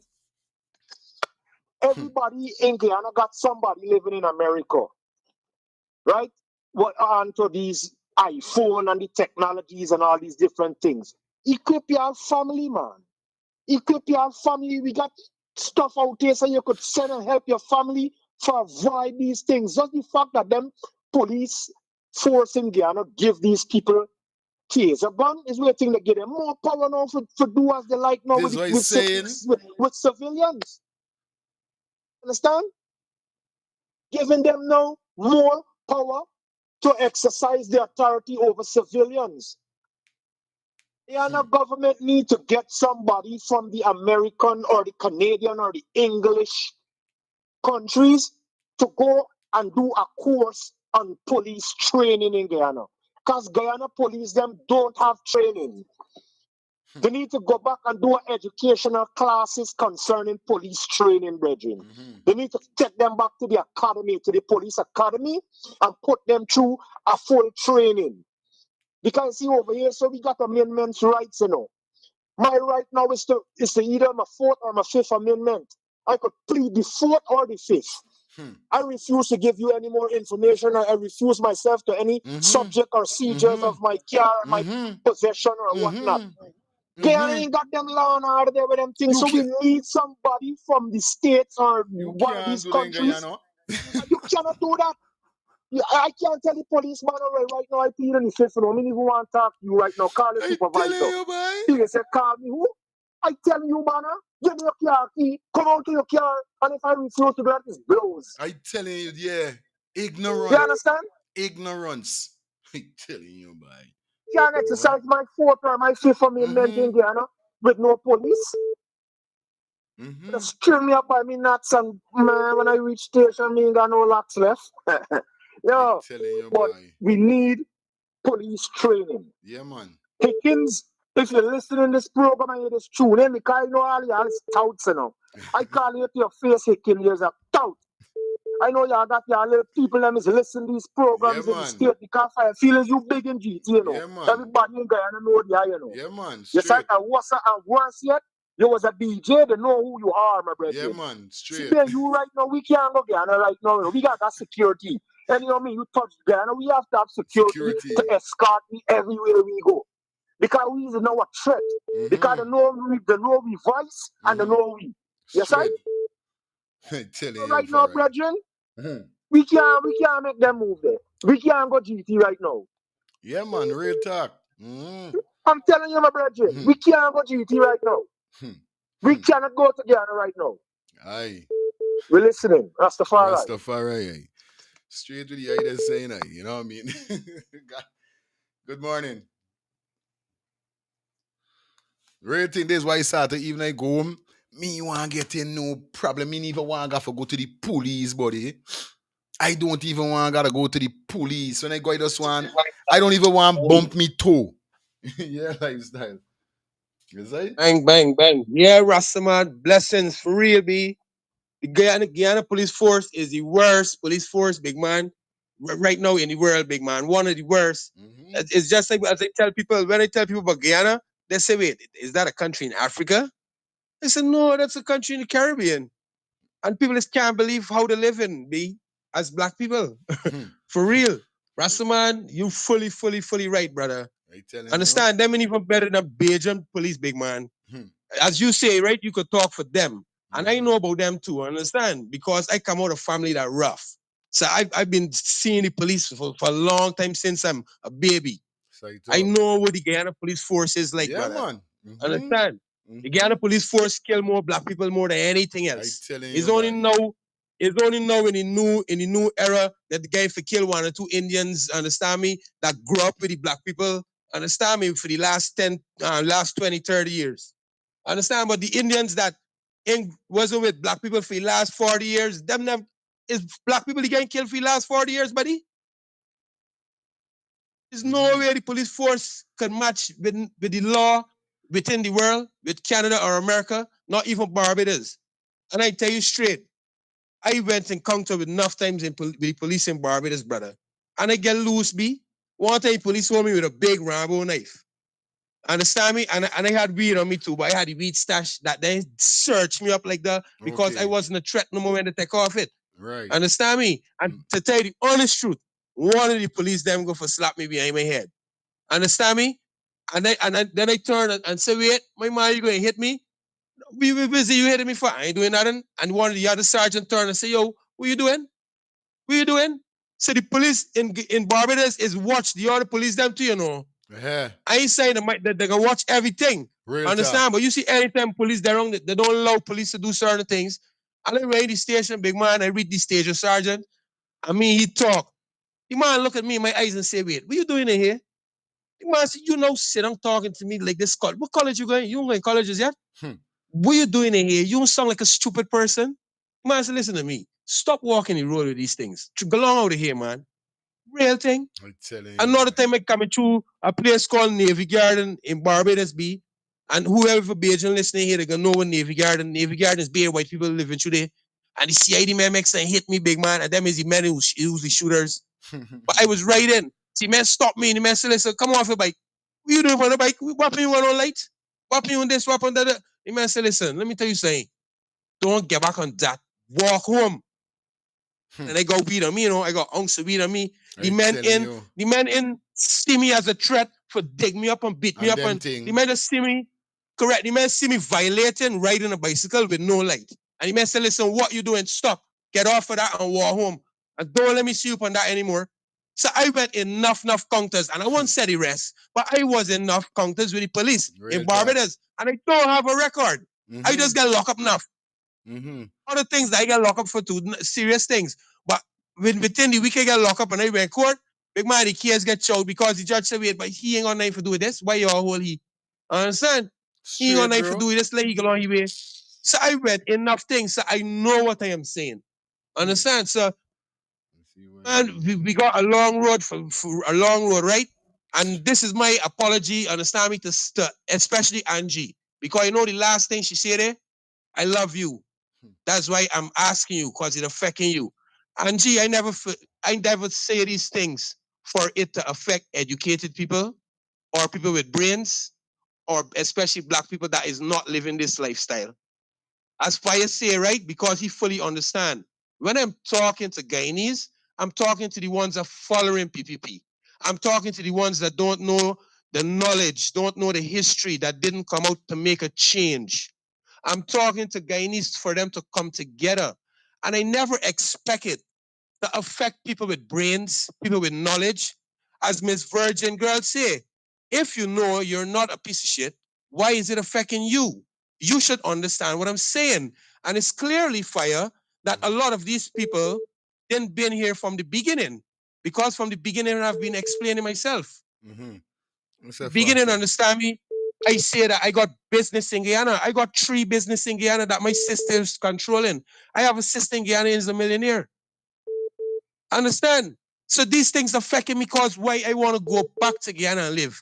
These things affecting me because by birth I'm a Guyanese, and that is affecting me. If it ain't affecting y'all and you want to come on the phone and Jean say, oh my God, what really going on?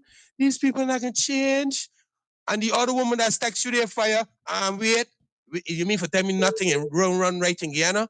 Y'all really feel these soft words can change black people? Y'all really feel y'all saying these things for the last 10 years, 20 years, 30 years? What is it doing for black people? What is it doing? Even the church failing we. Even the church, them failing we because the church only care about we money. Long ago, you used to go to the church and people bring it, their own farms, they bring in all the goods for let church members get. Long ago, the pastor used to take the money and help people with a light bill and a lifestyle. Now the church care about your money, they care about nothing else. All right, bro. Understand? Yeah, So I would like you run a poll, understand me, for see how much educated people that's follow your show today, to see how much people would like me to stop saying it is one, and give me a new word. Because I need to tell the black culture especially, and the people that live in this life, I need to tell them something harsh. I don't need to tell them it's easy. Because Abraham Traore, that if y'all following your history and y'all know what's going on, he ain't saying it easy. He's saying it harsh and laying. I got your lifestyle. We do over 5 minutes. Come on. Spice up. Yeah, Max. I get where you're coming from, lifestyle. Yeah. We got to keep going, man. Good night. Yeah, morning. Hello. So listen, on this topic here now. Yeah. Everybody, these things happening everywhere. It's easy to say to get somebody from the US to go down there to train, but we also know that it happened here too. Also, the same thing happening all over the world with the police and civilians. So getting someone from here to go down and train there doesn't make a difference because they are paid this they need the training too also. You see, the seniors, they take the rookies them out there and they teach them the rope with how to go about, the same way to be crooked. You understand? So it doesn't matter what they need is somebody who's gonna make a change and a difference and want that for the people. Don't need somebody from up here because the crookedness go on the same thing up only up here. We may get a little justice, as in lawsuit. They might get a lawsuit and win on it or whatever. Yeah, for truth. But For down there truth. you For get truth. nothing. For truth. You get nothing. So it doesn't matter what it goes on, and the young man might have said something to trigger off his head because in Guyana, I do know the police. It's like he can't talk back because I had them said that to me already. You can't talk back and be, back chatting them when they say something to you. And he want to prove his point as I'm the law, but he's not really the law. That's a coward. But with him doing that, you don't see, we don't know exactly what happened in the beginning, of course, like someone said on the text. We don't know the whole nature of what happened, but it still doesn't cause for you. You got to go about doing it the professional way. And that's what they don't have, that kind of training and thought about doing. Instead, they want to take things into their own matter in hand as to abusing the civilians or anyone step out of bounds. Yep. Correct is So right. it don't matter. It goes off everywhere. Here, Guyana, Trinidad, Jamaica, it's the same police brutality we see. So it doesn't matter what US come, it ain't gonna make a difference. They can get the change right down there in the country. They don't need someone to come down there to do it, because the crookedness is all over. You do see the young man trying to like put up his hand defending himself. We don't know, like you said, or what took place, but you could see he trying to. You don't see him fighting, because had it been somebody else, maybe they probably would have been blows, sharing blows after blows. I telling you. You didn't see that. It's all good, sir, and all good ideas, but it doesn't make a difference. The crookedness is all over. And same thing here. They need to get rid of all of these seniors who officer will go about training these rookies who are coming out now and teaching them the crooked way, how to go about doing this, and telling them and then cooking up stories to hide what they're doing. That's our whole issue everywhere. That's our issue everywhere. It's happening all over. You're seeing it out coming out now. It's only that they have no issue, no other alternative but to investigate, because the people are pulling out the camera faster than they are. Media these things. Straight, sis. All right. All right, sis. One love. Yeah, Father. Hello, good morning. We take 2 more calls and then we switch it up. Hi, good morning, Fire. Your TV. Turn on your TV. Your TV. Turn on. Fire. Yes, sis. When you're having a home, could the leader lead behind? As a leader, every home has to get a leader, right? A leader is supposed to lead from in front and not behind. So when you see these things happening, you got to start from the top. When you see the top in setting things right, the bottom people can't do nothing about it. They would follow the same nonsense. Straight. You understand? Straight. So you gotta lead from in front, not behind. So the nonsense what the police are doing out on the road there, they're doing the right thing because they're doing what they see the people the head doing. So they're following the same pattern. Straight. You understand me? Now, if the head now see the bottom person doing the nonsense, they're supposed to object. But them in objecting, no. That is why it continuing all the time. And the nonsense will never stop. That is why we were fighting for change of government. That is why lifestyle in wrong. I could sit down and listen to lifestyle all day because his points that he making is correct and the nonsense people still don't understand. You understand me? Real talk. They gotta do the right thing. When they're doing it, if they're taking them out when they do a set of stupidness and put them on suspension or something, they would have pulled themselves together. But no, they continue doing the same nonsense. Killing people, they said they're locking them up. When you do catch yourself, they just put them on at some corner where they could close them down, and then they're going back they're doing on the next job under the same grounds. I telling you. So you won't find nothing coming out of it. Nothing in coming out of nothing will happen in Guyana. Some people just got to take the licks and shut them out. We can't talk for we right here. It's Guyana we live in. We ain't got no rights. Real talk. None rights. Take we licks and shut we mouth.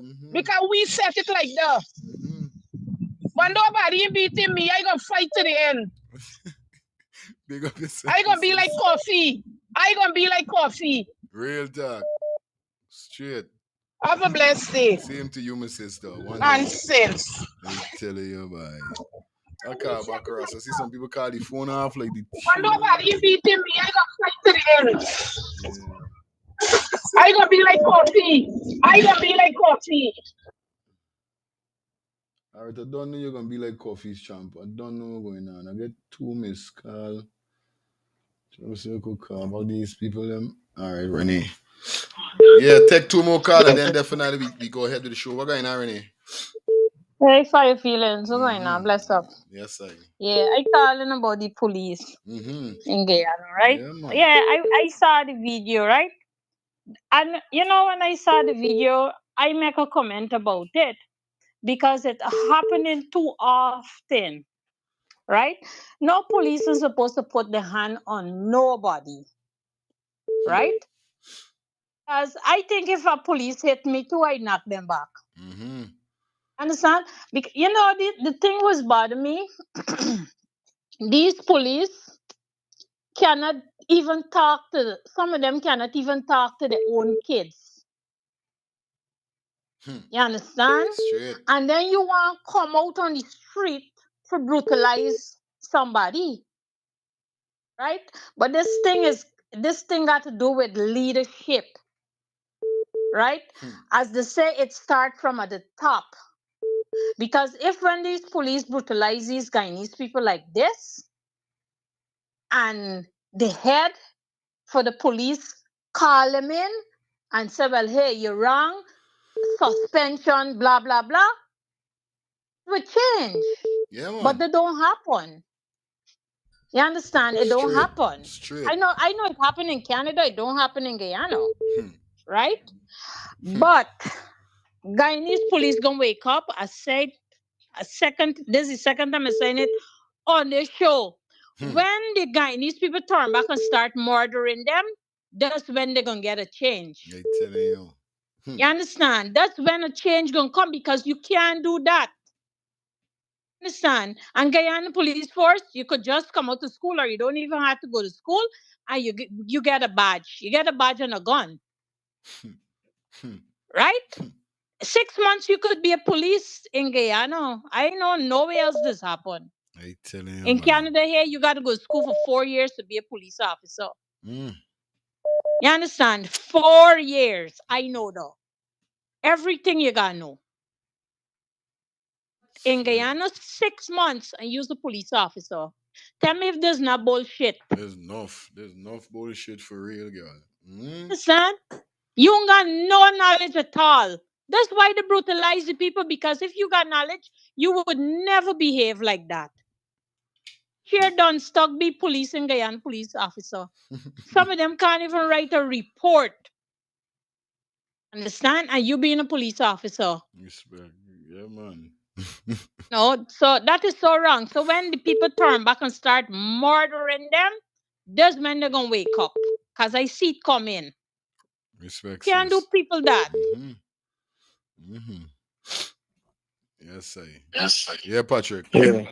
Yeah, long time. Look, what I'm realizing with the police, Guyana police, whenever they approach this situation, they're grabbing these folks by the citizens by the shirt. You're not supposed to grab them by the shirt. You're supposed to grab them by their hands. Okay. And the next thing too, you're not supposed to face them. They're supposed to back you. You're supposed to tell them turn around because they have the advantage over you. Remember, I was working with the NYPD. Okay. So they're supposed, because they could easily go in the pocket and kill you. Okay. So the person who's training these people are putting them a liability. They're putting their lives out there. And the police not even realizing it. That's because the people are nice. The people are nice out there. Anyway, big up. Respect all time, my brother. Hey, let me jump into this next video. God, this ain't crazy indeed. I'm trying to get back to Ross. I see Ross car just now. You know what going with Ross phone? Let me see if I could get it quick before we go into this next segment, because I don't know. Mighty Rising, brother. Yes, I am. Long time. But you know, yeah, it's been a while. They're driving this jockey and I'm watching you all listening. police force has police that are professional. You understand? Straight. The Ghana police force has as well a bunch of rogue elements within the midst. Now, what I tell you, this is why I experienced some personal experiences in Guyana. I can go back to when the government was changed back in 2015. The policemen and women that were on the streets, brother, they were professional ones. You hear what I'm telling you? We didn't have all of these foolishness we see going on in that time, you know. The police system switch up. You see this commissioner with the police force guy right now? You know what the man he said? He don't see a problem if a police be given a bribe and a award for doing his job. What do you think he's saying there to the people? Wow. Wow. What's the message you think this putting out there? Sure. Right? Good. These police in Guyana, like the girl just said, it's 6 months. I don't even think it's 6 months. It's 3 months. But anyway, it could be 6 now. These people, a system with a setup with the rogue policemen, women on the streets. Is a rogue police. They got police in the police force is not in agreement with Guyana, you know. They got them ones there, you know, but they can't say nothing for save their own jobs. They can't do certain things, brother. I tell you. What's been going on, the foolishness with the ones what they're doing, is because this is the system that's set for them. Hey, let them rogue, but not go up on the streets. Let the bad by police them go out there. Don't worry with these goody two shoes and think what we got here.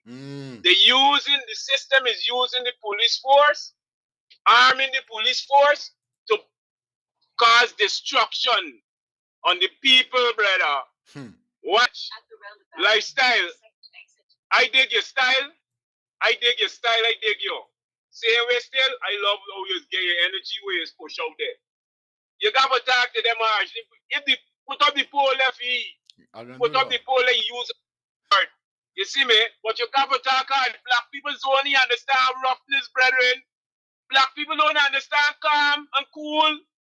And in order for them to change, they got to get rough words, brother. I'm telling you.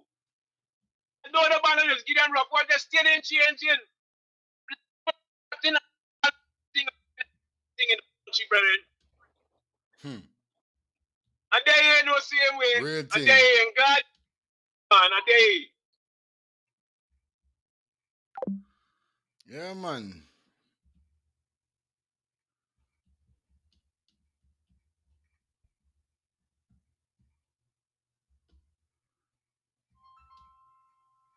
Two more calls and we got into the next segment, guys. Hello. Yes, I give enough respect and manners to my next Rasta truck driver brethren. I like here when my Rasta brethren, man. you know, His Majesty teach we self-reliance, you know. We like to do your own thing, so it was a joy for hear the brethren doing trucking like I and I do, you know. But I am saying this now, I put in a mild fire for my sister this morning. Sister Max, I kind of disappointed with your sister. I ain't gonna come harsh on you.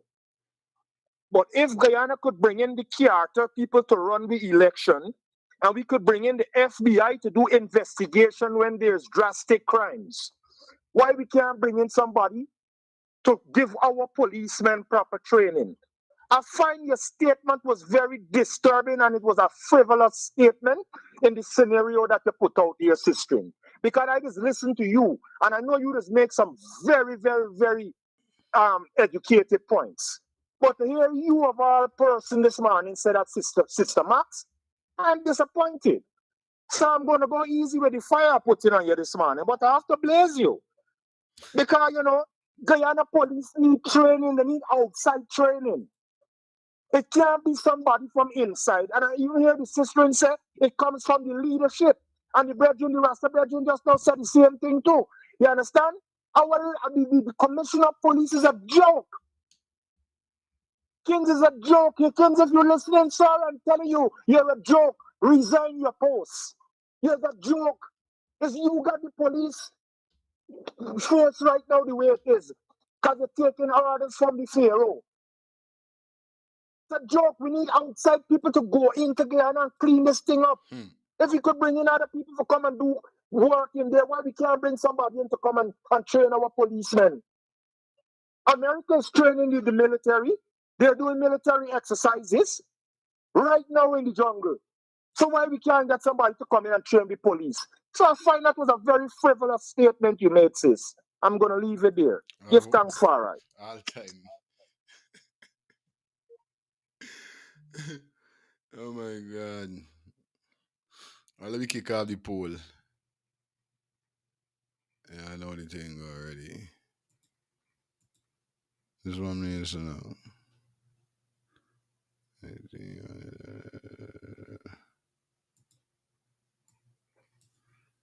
And the guys.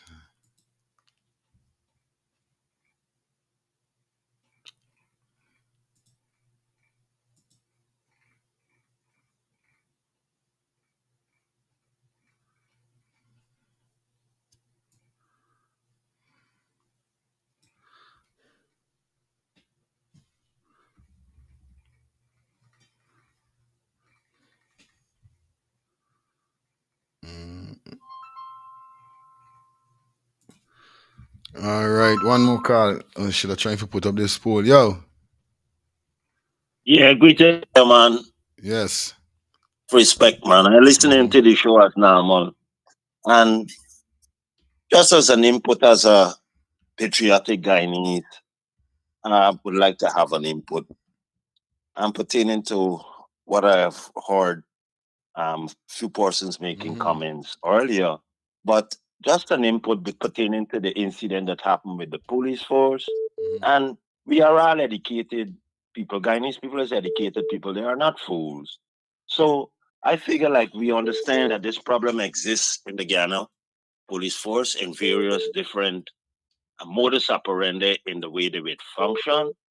And it's been going on for a long time, brother, over 2 decades, over both parties or whatever. It's become a great issue for the Guyanese public because it's taxpayer money that pays the public servants. And they have an obligation to serve the public with some quality and some kind of, way that they would feel that police are superior when it comes to the law. You're supposed to obey a policeman if he is enforcing the law.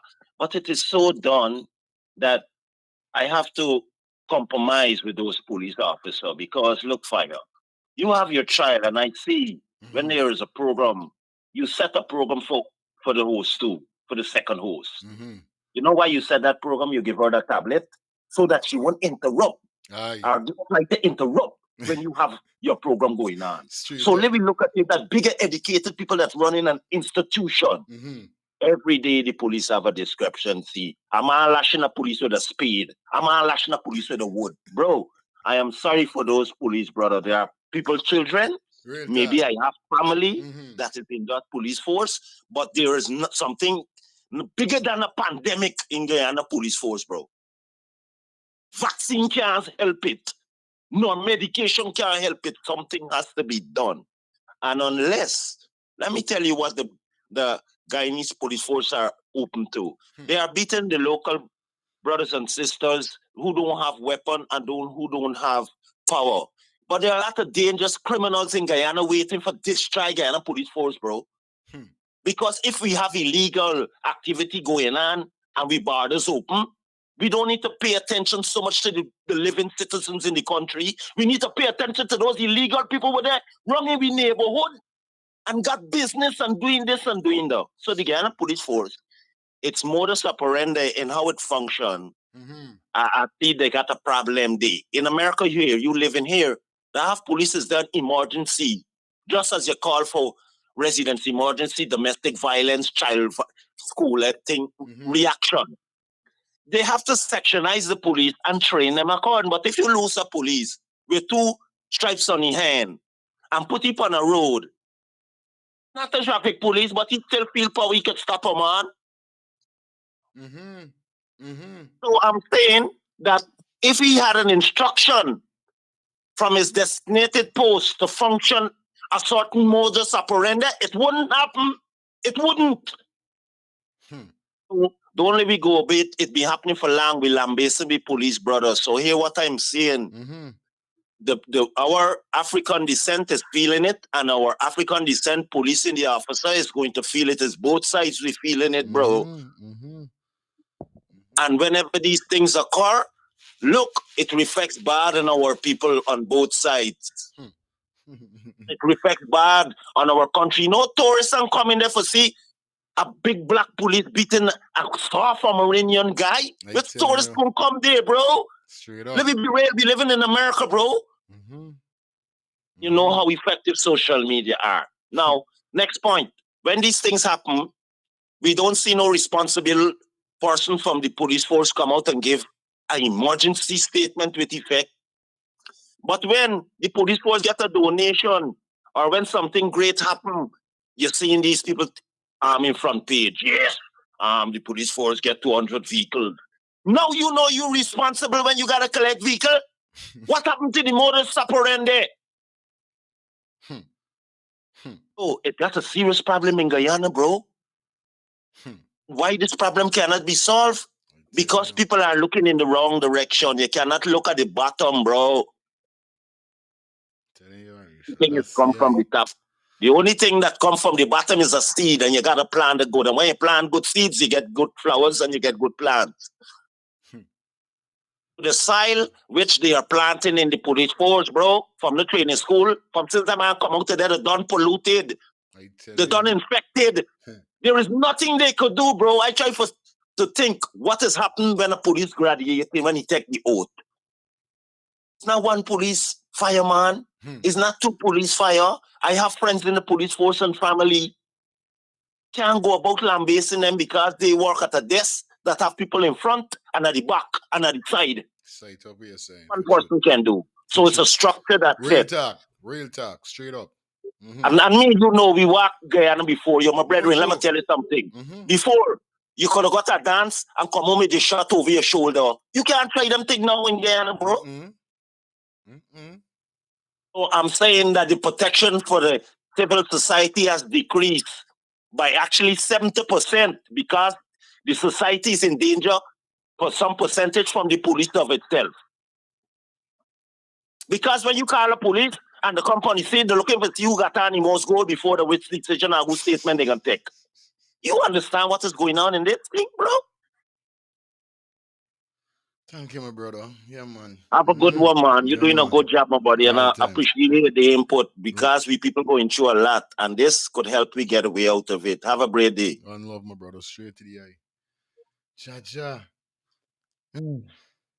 But in lying, car, look at the last time, the video where we went, I showed it last time with not a traffic cop, but a normal police in blue and black pull over a vehicle, and the man is put in place. You know what the officer do? The officer, like listen to the man, because the man wasn't speaking ignorance. He speak like, yo, listen, you's not a traffic police, and in the law, is only a traffic police supposed to stop me in any traffic offense that I have done. Now you see me from some way, you's not a traffic police, so why you here doing this? And the man, remember, there's a next thing I know, and there's something we keep talking about. They got a lot of persons in Guyana do not know their rights. They don't know their rights. You understand? It's not what you do, it's how you do it. And I'm not gonna say all the Guyanese police, them is the worst set of police, but they are so much bad cops that they overshadow the good ones. Them. Look, I could remember when what's your name? Miss Brooms went doing a video thing with some child scene or something like that. And there was some protest or something like that. Miss Brooms started to know, you see this officer, respectable officer. They do have respectable officers out there that leniently follow the rules and regulation and doesn't be like bully to citizens. But they got so much out there. Like them always say, one rotten apple is spoil the bunch. Want to say thank you, Miss Maxine Johnson, for the $50 super sticker donation.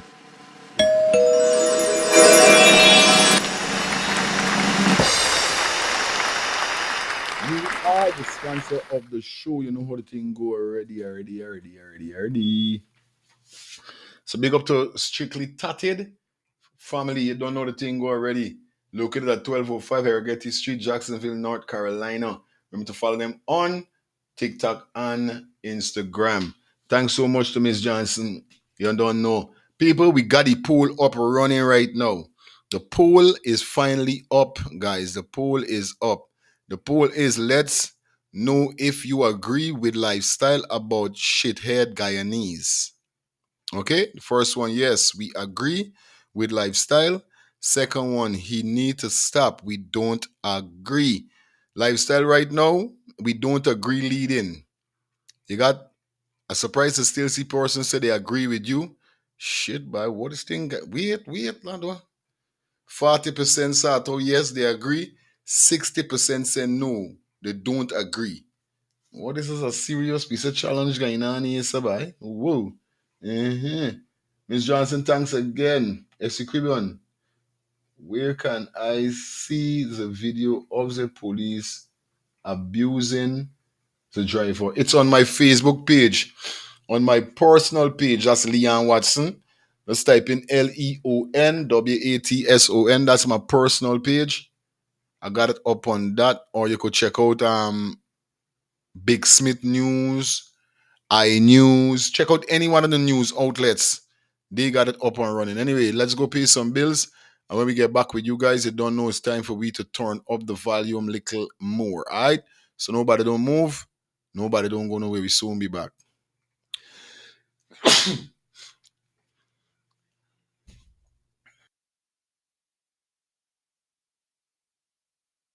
Planning to take a trip to Guyana? Planning to do a tour in Guyana? Well, this is the ideal company for you to call. And we're talking about Matthew's 24-hour bus service, city and nature tours. Airport trip, church trip, family outing, local tour, river tour, Kaicho Fall tour, Entori, Amarinian Village, Suriname, and Brazil tour. Matthew's 24-hour bus service, city and nature tour. You guys could contact them on 592-639-2663, 592-673-2348. Let me give you back that number, 592-639-2663 or 592-673-2348. You guys could also follow him on Facebook at Matthew's 24-hour bus service, city and nature tour. Yes, guys, or you could contact Matthew direct with this number here, 639-2663. That's 639-2663. Matthew's 24-hour bus service, city and nature tour. Planning a tour? Well, definitely you guys need to check this out. Matthew's 24-hour bus service and nature tour. Get there. Do not wait for next year.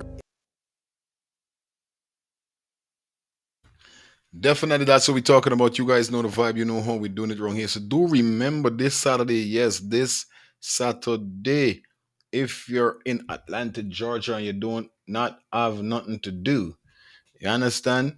Definitely, you need to check out the Big Finger Licking Barbecue and Fun Day. Goes down this Saturday, the 11th, from 11 noon to 8 p.m. You understand? We're going to be heading down to 2831 Farragon Park, Latonia, Georgia. Okay? Music provided by Fire Impact International. Bring all the kids, bring all the family. It's going to be a nice piece of hangout before winter finally comes. You understand? So, gotta shout out to my sister from my next mother. I ain't see she for the morning. Maxine, where you there, girl? But Maxine. Shelly. Maxine was the car. Big up Maxine. By Maxine, drop the donation, man. Shout out to you. You're the sponsor. Shelly, where are you? Like I said, I ain't see up on the show as yet. Yes, guys, big up to my sister. Definitely on board with our advertisement needed. Like I said, man, it's all about the skincare solution for all ages. Definitely, you need to check out Shelly Campbell for your package, guys. And like I said, the number one selling skincare company in the world. Sorry, they're the number one skincare company in the world. I said, guys, if you are that kind of person that is delicate with your skin and these things, I can't wait for my package to touch. You know, yeah, I'm saying, Sky, he's saying the package touching. Don't tell like he can get the package. I know if I show the people them a package. Well, like I told you guys, I guess you the wrong address eventually, but eventually give her the right address. So I'm waiting for my stuff to drop, touchdown, I should say. You know what I mean? But nevertheless, like I said, if you guys are interested, support my sister. Contact her, find out what she got. She's there to explain every little detail to you. Our telephone number is 917-602-8456.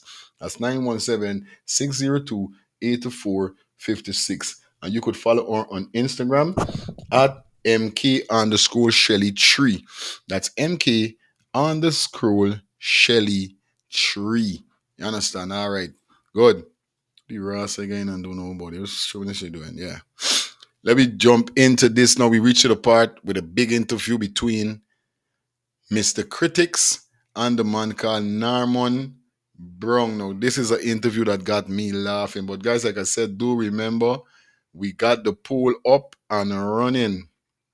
Like I said, guys, if you are interested in donating to the channel, you could donate by dropping anything in the Cash App, the Zelle, or the PayPal at the bottom of the screen. Or you could donate to the channel by purchasing a super chat or a super sticker. Hit the dollar sign that is provided on your device. Right down at the bottom where the comment section is. Yes, or should we say where you drop your comments, you're going to see a dollar sign. You hit that dollar sign, it's going to take you straight in where the super chat or super sticker is. You select whether it's a super chat or a super sticker. You select the money, right? The payment method, how much money you want to send, whether it's $1, whether it's $2, whether it's $3, whether it's $5, $100, wherever you select and you just send on. Or you could donate to the channel by being a member of the channel by joining the membership. You know how the code go already, all right? So once again, like I said, anybody that donate $50 or more on the show will automatically be a sponsor of the show.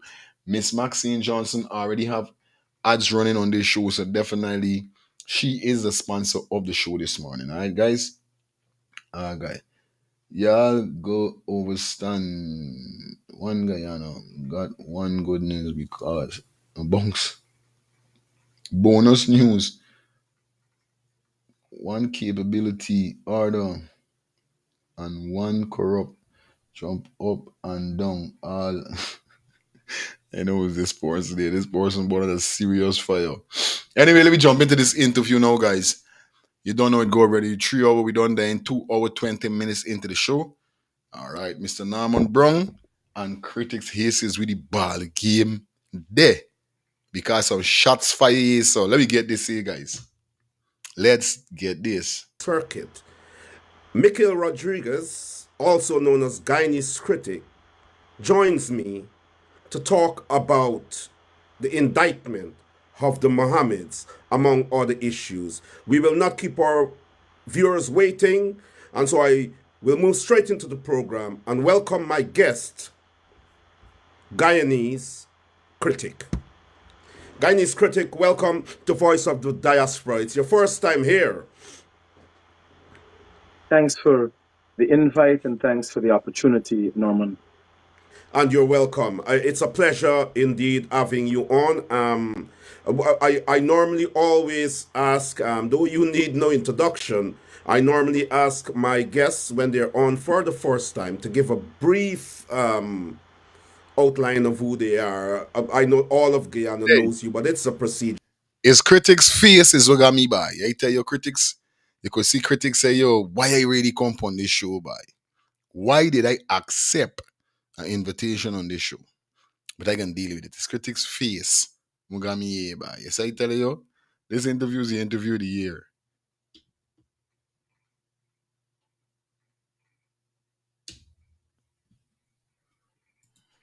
Briefly, who is the Guyanese Critic?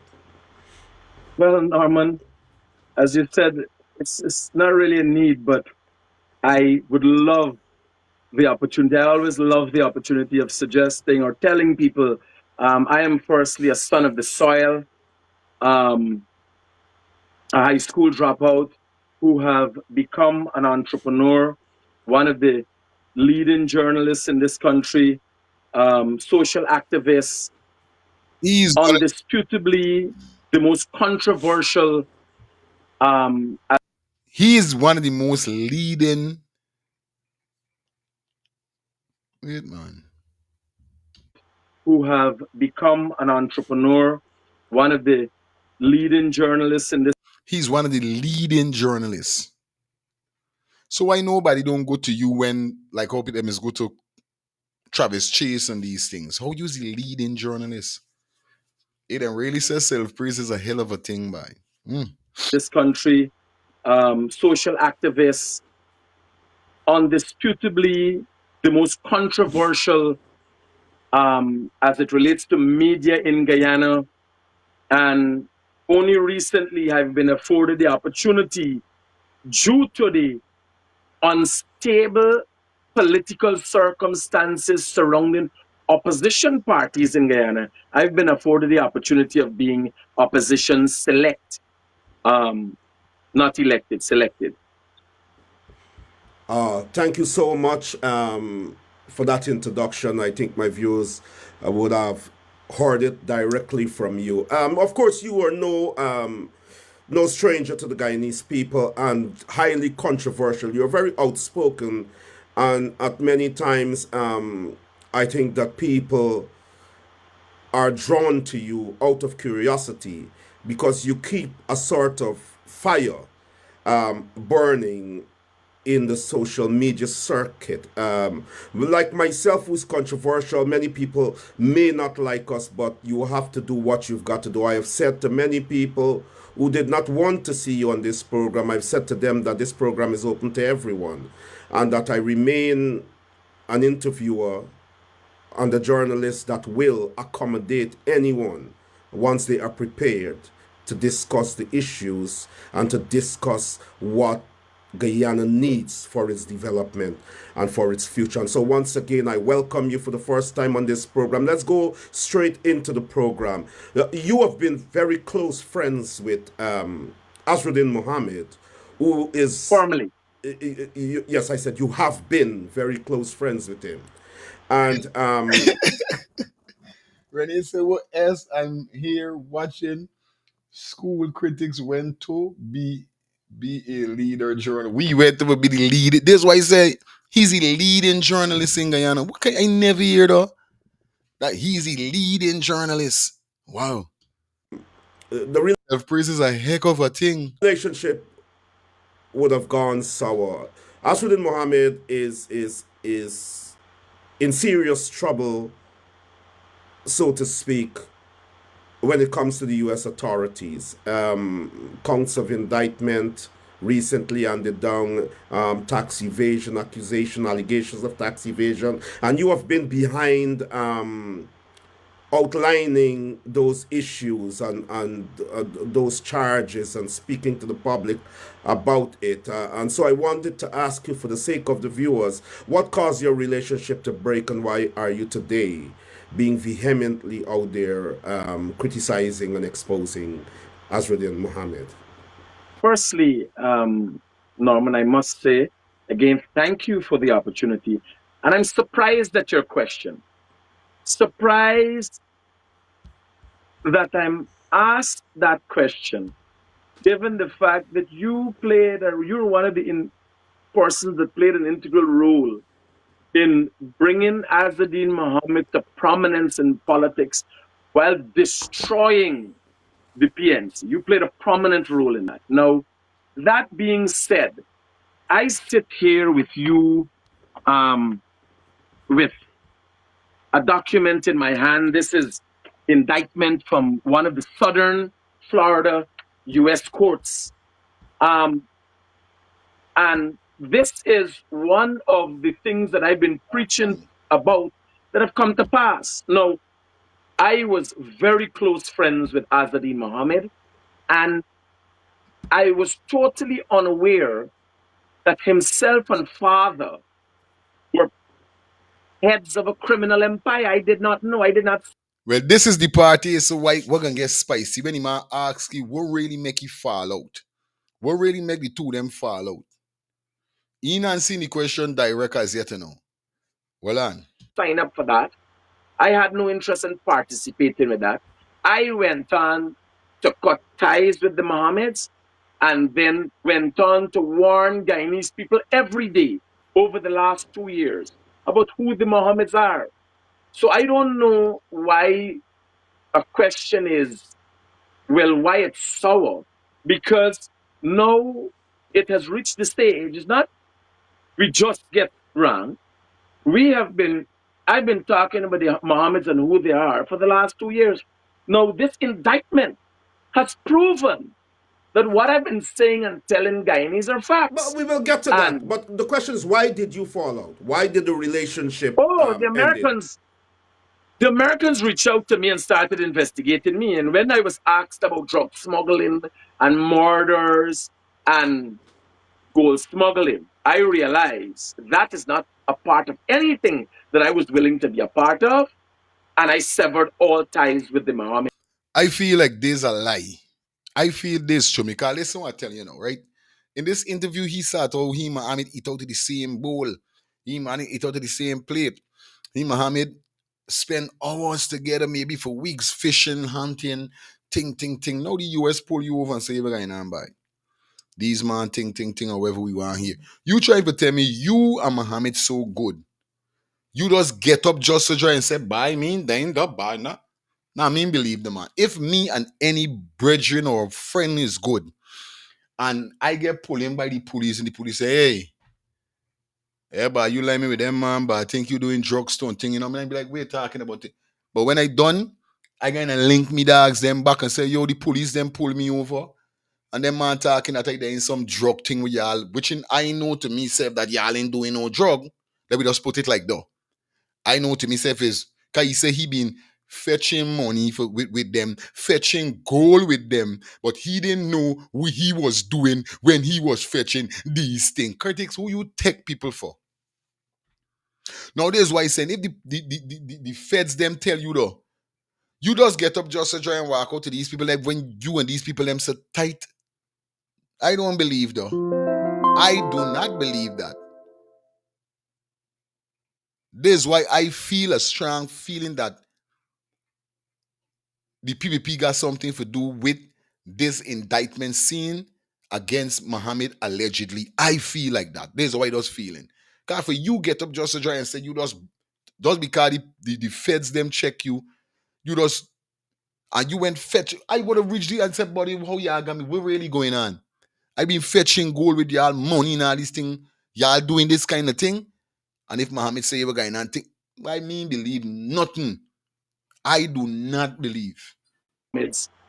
Over the process of a 3-month period when I became aware of who they were and what they were capable So of there were doing no and personal what they falling had out done between the together. two of you. Like you didn't have an argument or a fight or a disagreement. The Americans approached you. No disagreement.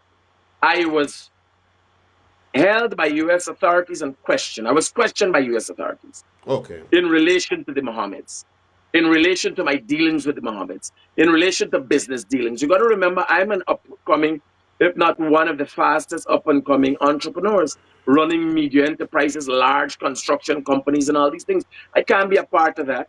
And a big liar. You lie. And I had a meeting with the directors of several of my companies or companies that I'm a part of. And we had to make a decision on whether the severing of relationship with the Mohammeds would be one of a civil nature, meaning quietly and we just ease off, or it would be one of a major public exposure. I chose the publicity because I wanted people to know.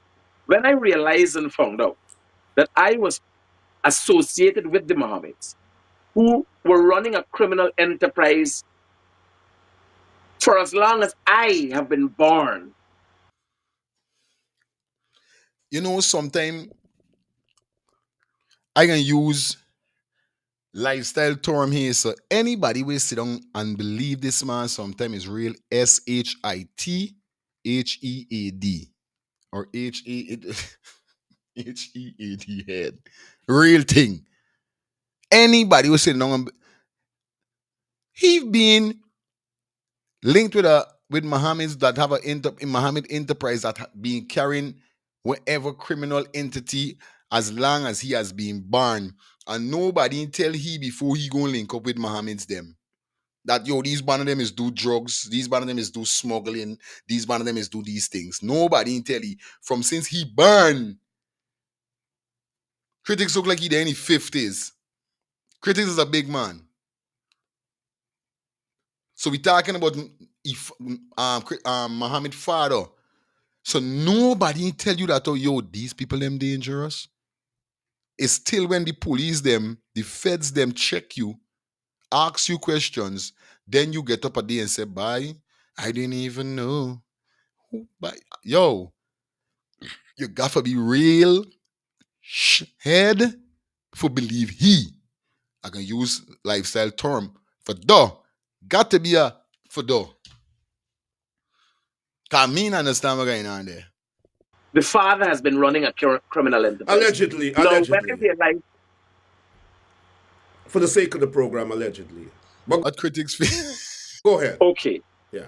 Right? When I realized that, I realized I can't be any part of this. And then it dawned. But allegedly, same way. You see, this is the next thing. People like to use allegedly on certain things or some things only and not everything.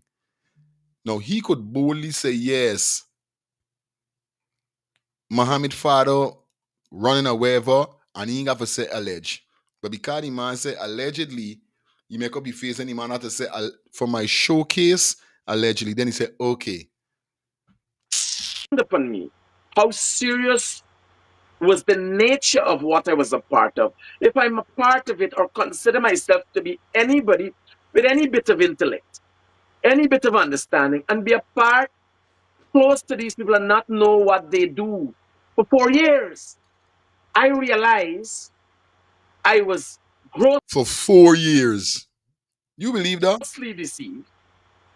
I was grossly misinformed at the time.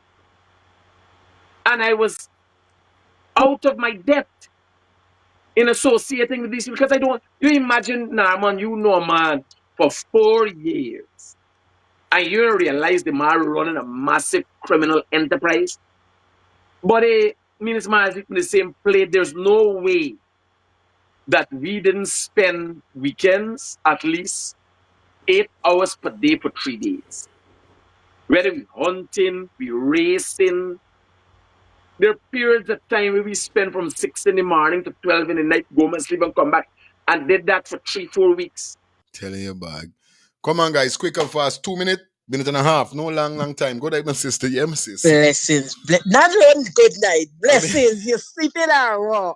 You're sticking your brains raw. Yeah. No, you see, yeah, I gotta realize when critics talking, critics just forget to say Marie. You understand? Because a story he just be speaking. Nancy's story. They ain't got nothing could come out of that man mouth and make me believe. If he could have watched a pool and say you could have seen the child in the pool, and then from then with the same mouth, he come back and say you couldn't see nothing. So let me just be wise with everything that coming out of his mouth, as lifestyle says number 2 does be coming out of his mouth. Easy, man. Understand? Easy, man, for clout with the number 2. For truth. Exactly. There is nothing else, nothing he could talk. Look his face. I telling you. No, he older than Mohamed by age. Mohamed is only 38. He wasn't doing the business all the time. I telling you. The critics need to go back and do his maths. And he suddenly started this big businessman. Is the make he trading upon it and he don't want to pay Simona Brooms and Mohammed the money that he have for the people because he tell himself to he above the law. Tell you, bye. Moon a run till they catch him. Old people used to say all that. time for truth. Co-host gonna get fired from this job today or what going on? Co-host wake up in here telling this morning. Co-host wake up 5:30 before we even get up. We wake up 6 and to start preparing we son to go to school. Co-host gone back and rest, yes. So co-host gone back and rest. She taking day off today. Left she alone, she deserve it. You take yesterday, today she own. Blessed love all the time. Yeah, good morning. Morning, Fire Feelings. Bless up to everyone. Yeah, the listener lifestyle and Roberts and Angie and all of them. Yo, first thing is critics lying half teeth. First thing, critics, FBI gonna pull you in and you just go wrong the Mohammed.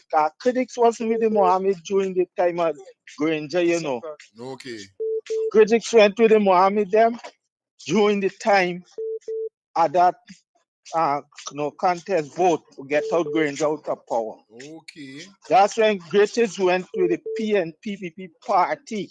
He was against the PNPP before the election for Granger. So if you check back, I've been following you a long time. You used to talk up against the PPP government. Yeah. All right. So how you come in, FBI pull you over? FBI gonna pull over somebody who dealt with the Mohammed for a long time so they could get credible evidence. Sight up. You see? So he like the show. And like you said, he's SHITHEAD. Real thing. That's the people them that listen to Yeah, him. this he. And He is though. For truth. you see, and that's why sometimes like I said, gotta say what you gotta say. Straight talk. Yeah, man. Because if you put yourself like that, that's what people gonna call you. If you act like an ass, people gonna write you. If you act like a fool, people gonna call you a fool. So the whole thing here, the lie. He could have never pulled over by the feds. So why you don't talk about the text with your visa when he come and go and threaten Melly? If the Mohammed make you lose his visa too. He talking, say Mohammed make you lose his visa. So I there listening. All the time, my brother. All right. I'm gonna check the poll. What's going on here? But the poll going on. What's up with the poll? All right. So far, we got 75 votes, 55 sat up. What? Well, if you are here, we're going on here. So right now, lifestyle leading. Lifestyle leading. Lifestyle the 51 for 49. All right, remember we showing this live. We ain't ready to take a set of call, guys. So final call, we jump back into this video here. So we continue here. Yeah, my brother Dion. Yeah, my brother. You know, remember from the beginning, I told you the man want to pay Mohammed his money. See, going all out to make sure the man got to jail. I said that from the beginning, my brother. You hear? And that is what he's trying to maintain. Remember when he go 3 times to see if he get a US visa and he get torn down, my brother? And when he shy up Mohammed, the next time he go and he get a visa, my brother? Yeah. So that is what he had to do. He had to skin on them. And yet he Fed know that he's no part and partial with them, my brother. And he go and he get his visa. Now you see as he get his visa, they take it back. Because they realize he's a lifestyle. You understand? And lifestyle stay saying what we all don't want him to hear. You understand? Because anybody saying that, and in big up and say that he's a this and whatever or lifestyle, they too is a part of that. But my brother, that is what he was doing all the time. Now he contradicting himself.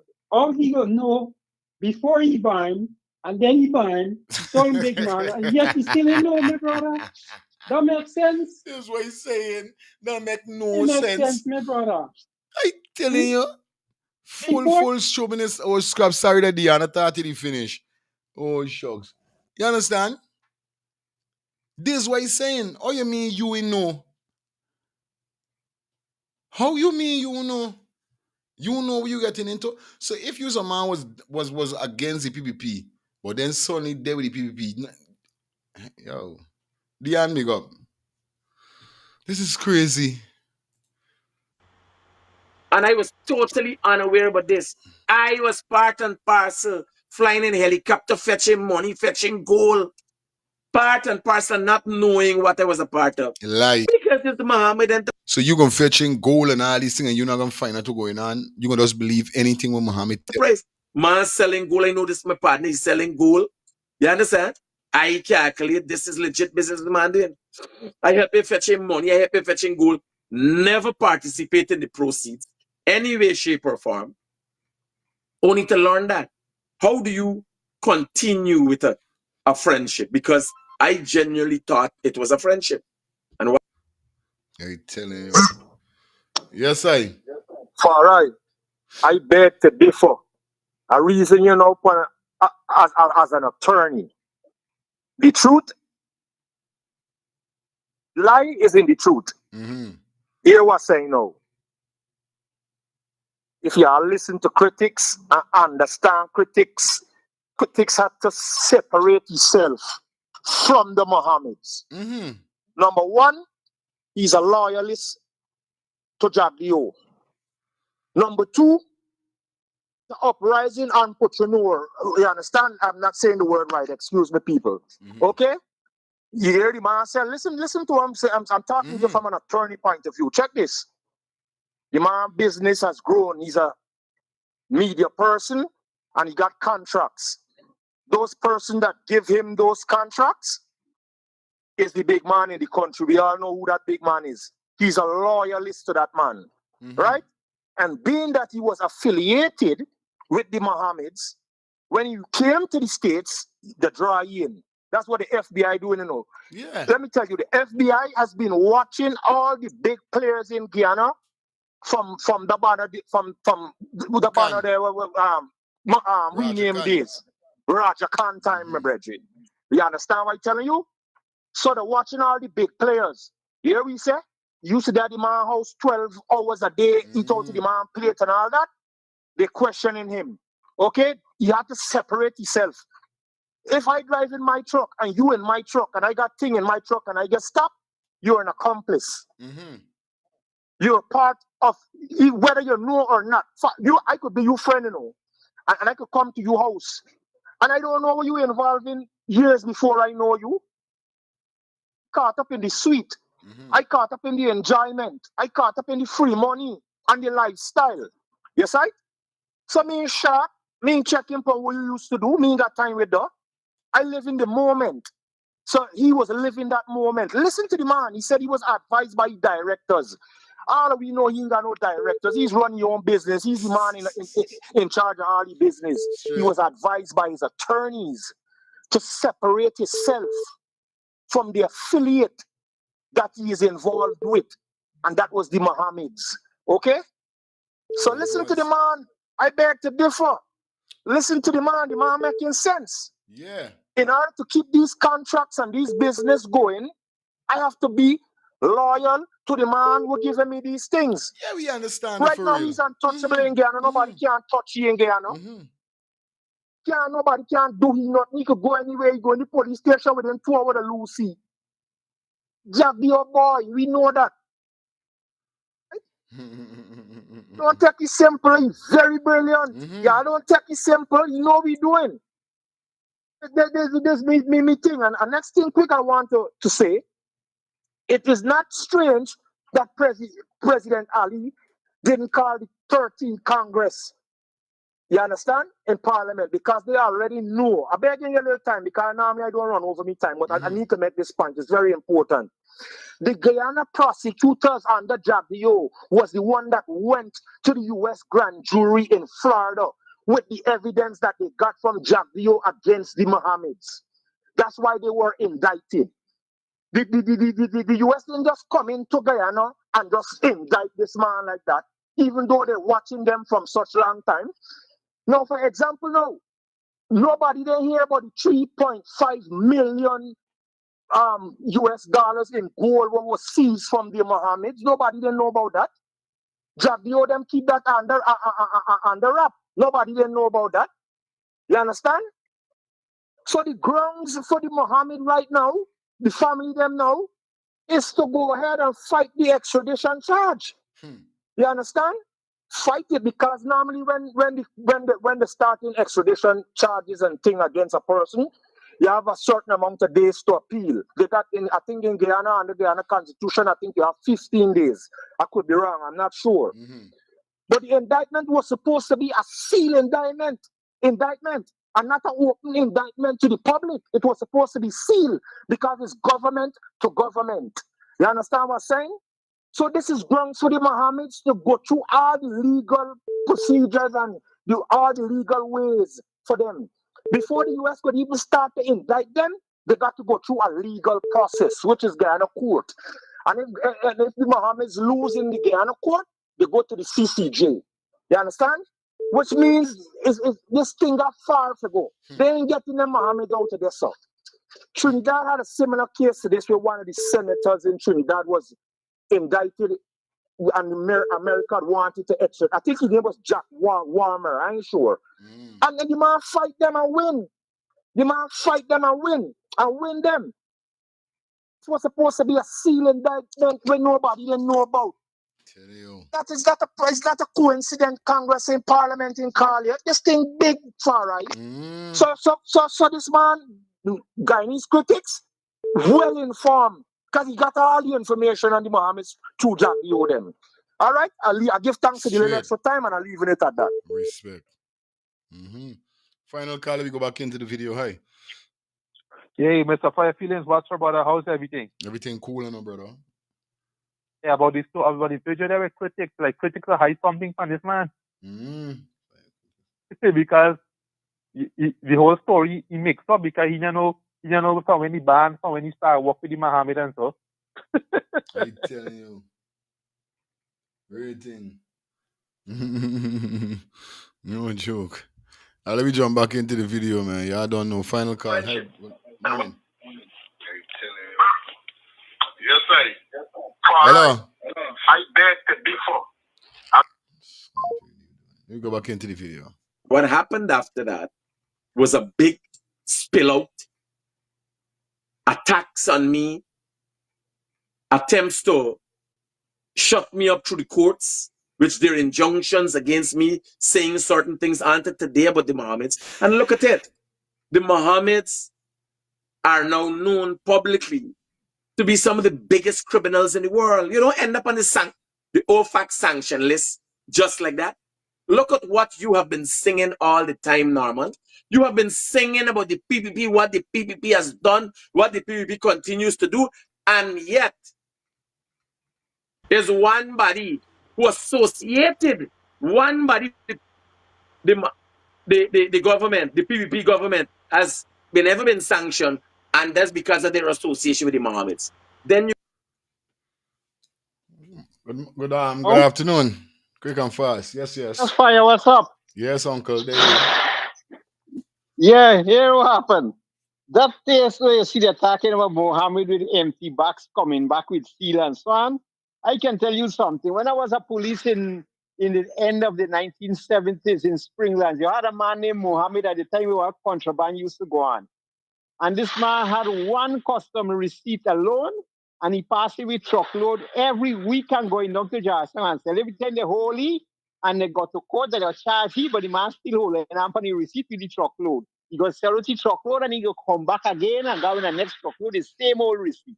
So that is a lame battle what they're trying to fight behind on Mohammed there. With that coming back, with a steel box for coming back. It's a lame business they're trying. I telling you, eh?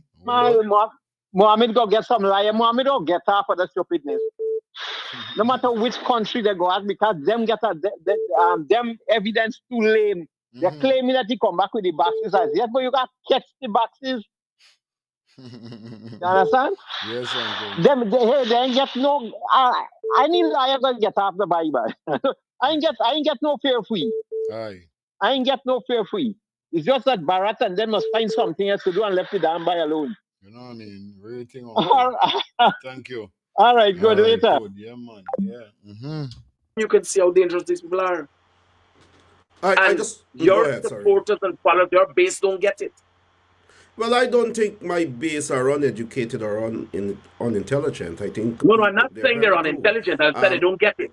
I wanted to clarify the point that as a political activist and a talk show host, primarily a political activist for 20-something years, I have always promoted. All right, final call. Let me get for listen what these guys are saying. Hello. Hi. Good afternoon. Good morning. Where is my co-host? She's sleeping. All right. And there's your time out for today. What Curtis Stack is the whole bag of garbage. Okay? Police then pull over critics like that. I knew to listen to critics a long time. I stopped listening to him. Critics went to make friends with the Mohamed as an undercover detective for Jadio. Okay? Is Jadio trying to make friends with the Mohamed because Jadio and the Mohammed fall out, was on the verge of falling out. So he used critics to do dirty work. Okay? He used critics to do his dirty work. When a man attacked, he attacked half. Okay? That the police said, no, that's not how it starts. Start by Jadio. I think Jadio easy. Man, okay, enjoy the day. Guyanese in politics, and I've always been a part of the discourse and discussion about politicians in Guyana. And Mohamed, regardless of what allegations are made against him, he was contending for the leadership of the country, for the presidency, and he constitutionally had that right. And it was for me to look at him as a Guyanese, not as an Indian or someone who is an alleged criminal, but someone who would have been making meaningful contribution to Guyanese poor, the Guyanese poor, through his philanthropy and so on. And I felt that he needed some positive press because he was doing positive things. And if my party doing positive things, I will promote them. If my party is doing negative things, I will expose that too. I have literally no body to answer to in relation to my political activism. Nobody owns me. Nobody can tell me. And that's been for 20-something years. And so Azruddin Mohammed received a lot of positive press even before he started to run. But Azruddin Mohammed has never spoken to me. We have never had a conversation. Literally never spoke or anything. And so the point I'm making to you is this. What you said about my destroying the PNC is a fallacy, and it's a fallacy, but I'll take it from you because I know you're controversial and I like this sort of discourse. But I think the PNC under Norton destroyed itself. Norman, if you were made aware of the evidence that has now led to these indictments, if you had seen them and were aware, would you have supported Azadine over the PNC? I believe in the fundamental premise of justice in relation to, you must be seen as innocent until proven guilty. I believe every human being has that right when an allegation is made against them to go through the legal process and for a court to determine whether they're guilty or not. And the presumption of innocence must always be held sacred. And so that's a universal legal principle, and every human being should have that right. Whether you are a serial killer, whether you're a pedophile, whether you are a rapist, if you live in a society that is civilized with the institution of the law there, if an allegation is made against you, it is the courts that must determine whether you're guilty or innocent. And therefore, if those allegations have been made against the Mohammeds, I will not make a judgment on them until the court decides whether they are criminals or not.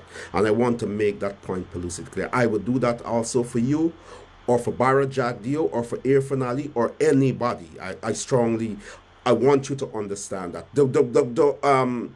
The things are very disturbing in terms of the allegations, and the Americans have brought that indictment recently, 11 counts, I understand. I hope you will talk to us about it. Mohamed, Azruddin Mohamed, is saying that this is engineered by the PPP.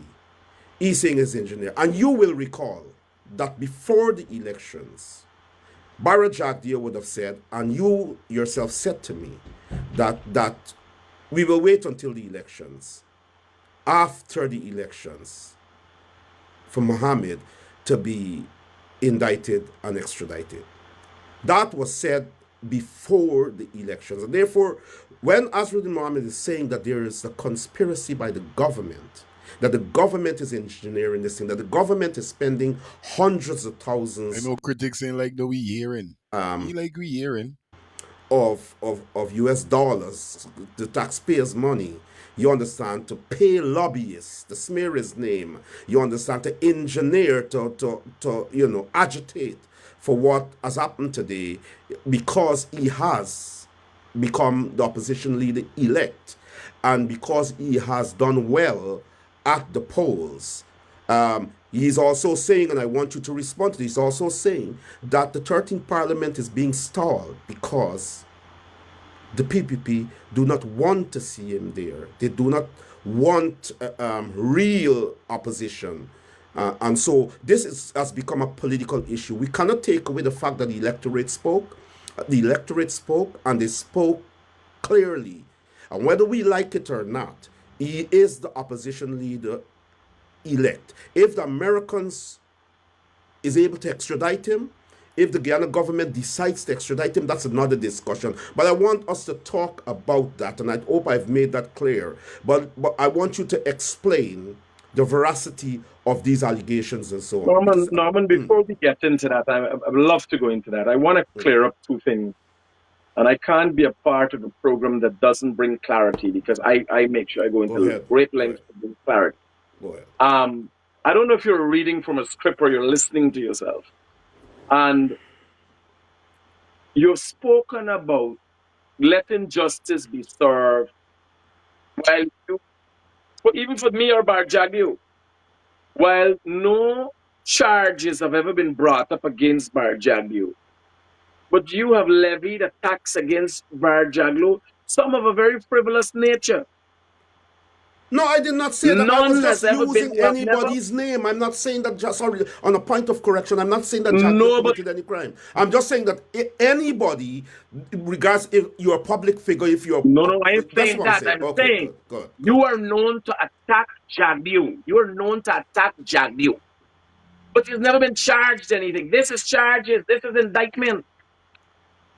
And you're still willing and waiting to see. You can't get indictments without evidence. Have you read the indictment documents? Now, the indictment documents, we can go straight into that. It states specific counts. Nazar, defendant Nazar Mohamed. Defendant number 2, Azadin Mohamed. Right? Specifically states. And then it goes on to talk about unsealed evidence. And you know how the process goes. So a federal agency investigates. He said, and you know how the process go, but he ain't reading nothing.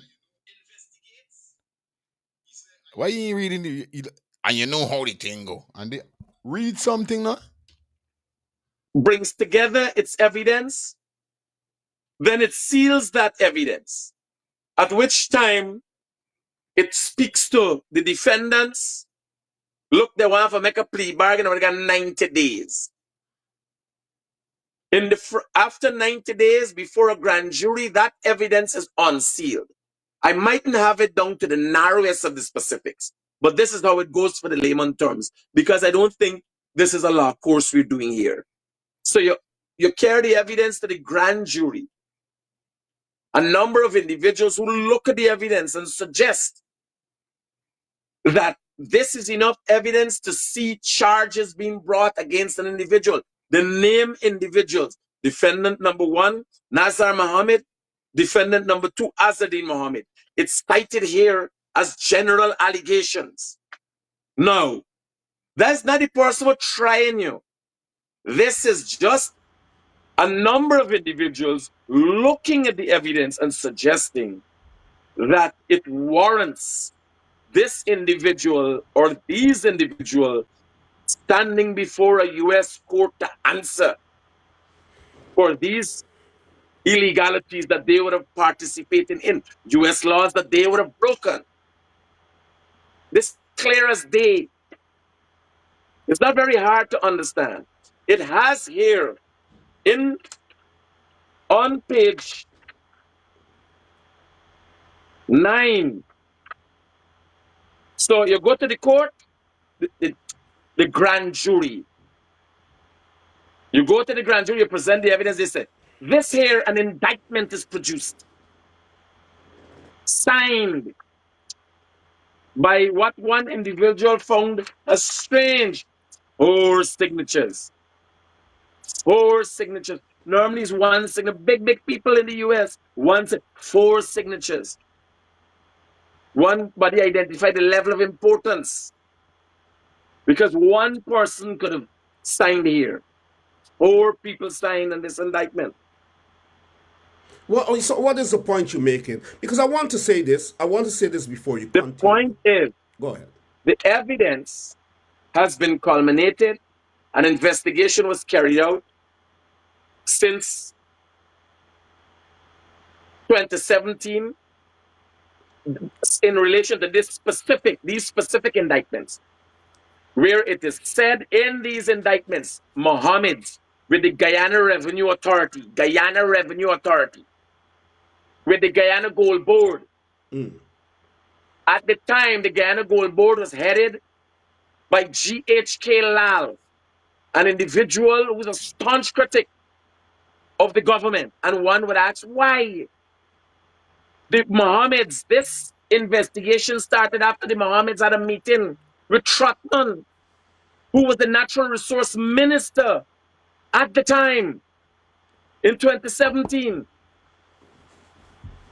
These investigations showed that the Guyana Revenue Authority and the Guyana Gold Board since 2017, this has nothing to do with the PPP, the government of the day. They the hustler will become government at the time. I will tell you why I totally disagree with your position there. We have to look at history, Guyana's political history, in relation to similar aspects. When Roger Khan,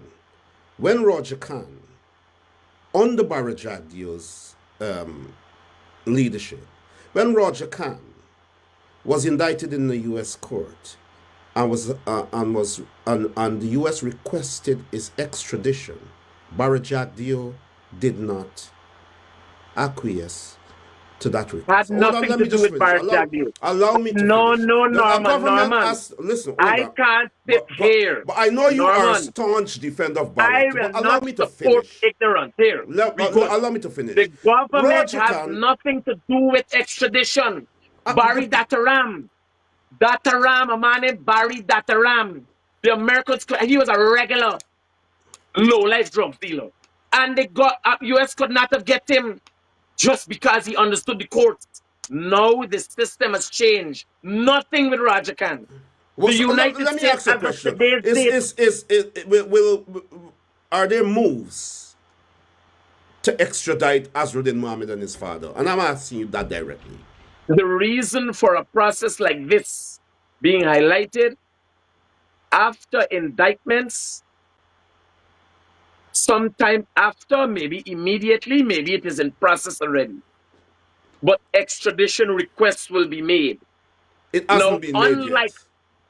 Unlike in the past, with, as you refer to Roger Khan, but moreover, Barry Dataram, a request was made for his extradition. He moved to the court, not Jag. The court said, no, you can't carry this man. This loophole, recently, as recent as last year and this earlier part of this year, the Attorney General took to the Parliament new laws and legislations that would see easy transition of criminals who requests are being made by the Americans. And also, if you could remember, an individual only last month was brought back to Guyana for crimes he participated in Guyana. It is easier now because the laws of extradition is up to par with the laws of extradition in America and most of the laws of extradition in the world. It is not it's not a government thing. It is a Critic, law thing. you are speaking to a political activist, not only a talk show host. You're speaking to someone who's been in activism fighting for a just and fair Guyana long before you entered politics. Or entered. Allow me to finish. Let me make this. You are speaking as if Guyana is a perfect society in relation to the rule of law. You are speaking as if that a government, the PPP government, cannot influence a judiciary or influence anything in relation. You making joke? Oh, hold on. No, we could discuss that, Norman. We could discuss it. Let's discuss. The PPP have influence the judiciary when a no confidence motion was brought against your government at the time. They could not. The government said yes, they didn't know. The judiciary said yes, they didn't know what was the greater number in 65. It had to go all the way to the CCJ. What influence would the PPP have had then? Many would argue that the CCJ has been compromised by Jack Dio and others. Many would argue, listen to me, many would argue, all the rest of the allow me to judiciary in finish. Guyana has been compromised by many, but let me say this to you before we continue. Many believe that you are untouchable, that no matter what you do in Guyana, you will not go to jail. You'll go before the courts and the story would be washed away. Many believe that because you are protected by Jack Dio. People. You're referring to me? No, I'm saying to you that we're not living in a perfect society. I'm saying to you that there is a pattern, a real pattern in Guyana in relation to those who are favored by the PPP, that they escape prosecution regardless of what they do. That is not specific to Guyana. We're talking about Guyana. I don't think anybody. You are close to Barra Jack Dio, who is the vice president of Guyana. Hold on. Trump was charged by the Democrats. We have to speak to reality here, Critic. We are not speaking in an ideal situation where Guyana is an ideal place, where Guyana follows the rule of law. Nothing in the world is ideal. No, I am talking about Guyana. I don't know why you're talking about the world. We can talk about the world. Let's talk about the world. Jack Warner, the Trinidadian football organization icon. The U.S. have handed down indictments, and they've asked for him to be extradited. He has not been extradited, and Trinidad will not extradite him. My question to you... Not because Kamala has something to do with it. Because the courts have decided it is not satisfactory what the U.S. courts has presented. Good. But you mean it's not satisfactory? An indictment is an indictment. The evidence coming out of an indictment is overpowering. It doesn't work like that, Norman. Norman, you can't say, listen to me. So all countries have constitution, they have human rights. The Americans can't stir up something that goes against the laws of a sovereign nation and just hand it to them. Indictments are nothing. You can't. No indictment can have the Americans. No indictment. Mohamed, let me say this. Hey, like left out here, boy. Hey, this piece of interview nice. Good afternoon. Man get Critic in a lot. Why? But Critic is a bully. When during Rajasthan time, there was no extradition from Guyana to the USA. That's how come they had to take him in Suriname and catch him and ship him to Trinidad. For real. Yeah, let me call you back. Yes, I know. Real talk. Anyway, here we go now. I really want to upload this video here, so John No Star. Really, really wanna go. This is a whole hour, boy. I don't know the thing already, guys. Everything good, everything alright. Everything plug in. Yes, right? Yeah. We take a 2 minute more with it and then we out. Cause we done reach the 3 hour mark already. I gotta go and deal with some stuff. It's lunchtime. I'm hungry. I don't like eating on live because I swallow and all them things. 5 more minutes of you out. I'm asking you this because you're close to the government and you're in Guyana and you're close to the issues because you are a voice projecting. I might be close to the issues. I'm not close to the government. Well, you're close to the vice president, who is the de facto president of Guyana. You guys are just naming a bridge after him. Totally he is. But I'm just saying that's my opinion. I have a right to that opinion. But you have a right to disagree, and I'm actually enjoying the maturity of this conversation. Let me say this: you have a right, and you have a right to disagree. Factual opinion. It is a factual opinion in my estimation. It's a fact for me. But the point is this. And I want to ask you this because you are the guest on the program. Does the courts of a country, the judiciary, which is an arm of government, an independent arm of government, but an arm of government, is the judiciary obligated to extradite someone, regardless of what crime committed in the U.S., extradite someone from Guyana that did not commit any crime in the U.S. physically, that they didn't commit any crimes on U.S. soil? Is there an obligation? Now, for the judiciary or anyone to say people have to go to America to answer. So that's what I'm asking. I want to hear. Norman, firstly, the judiciary has no obligations. The judiciary is not obligated, an obligatory organization. What they do, they interpret the law. A judge does not decide that it is his will and likeness, like if he were God. He doesn't decide. It's not an obligation of a judge. When a judge is presented with an indictment, he acts based on the laws of that country. I'm telling you, the U.S. could make any indictment what they want. They can't get nobody from Brazil. Yeah. Brazil ain't got no extradition treaty with the U.S. If Mohamed goes to Brazil, there's no legal thing he's talking about anymore. Venezuela,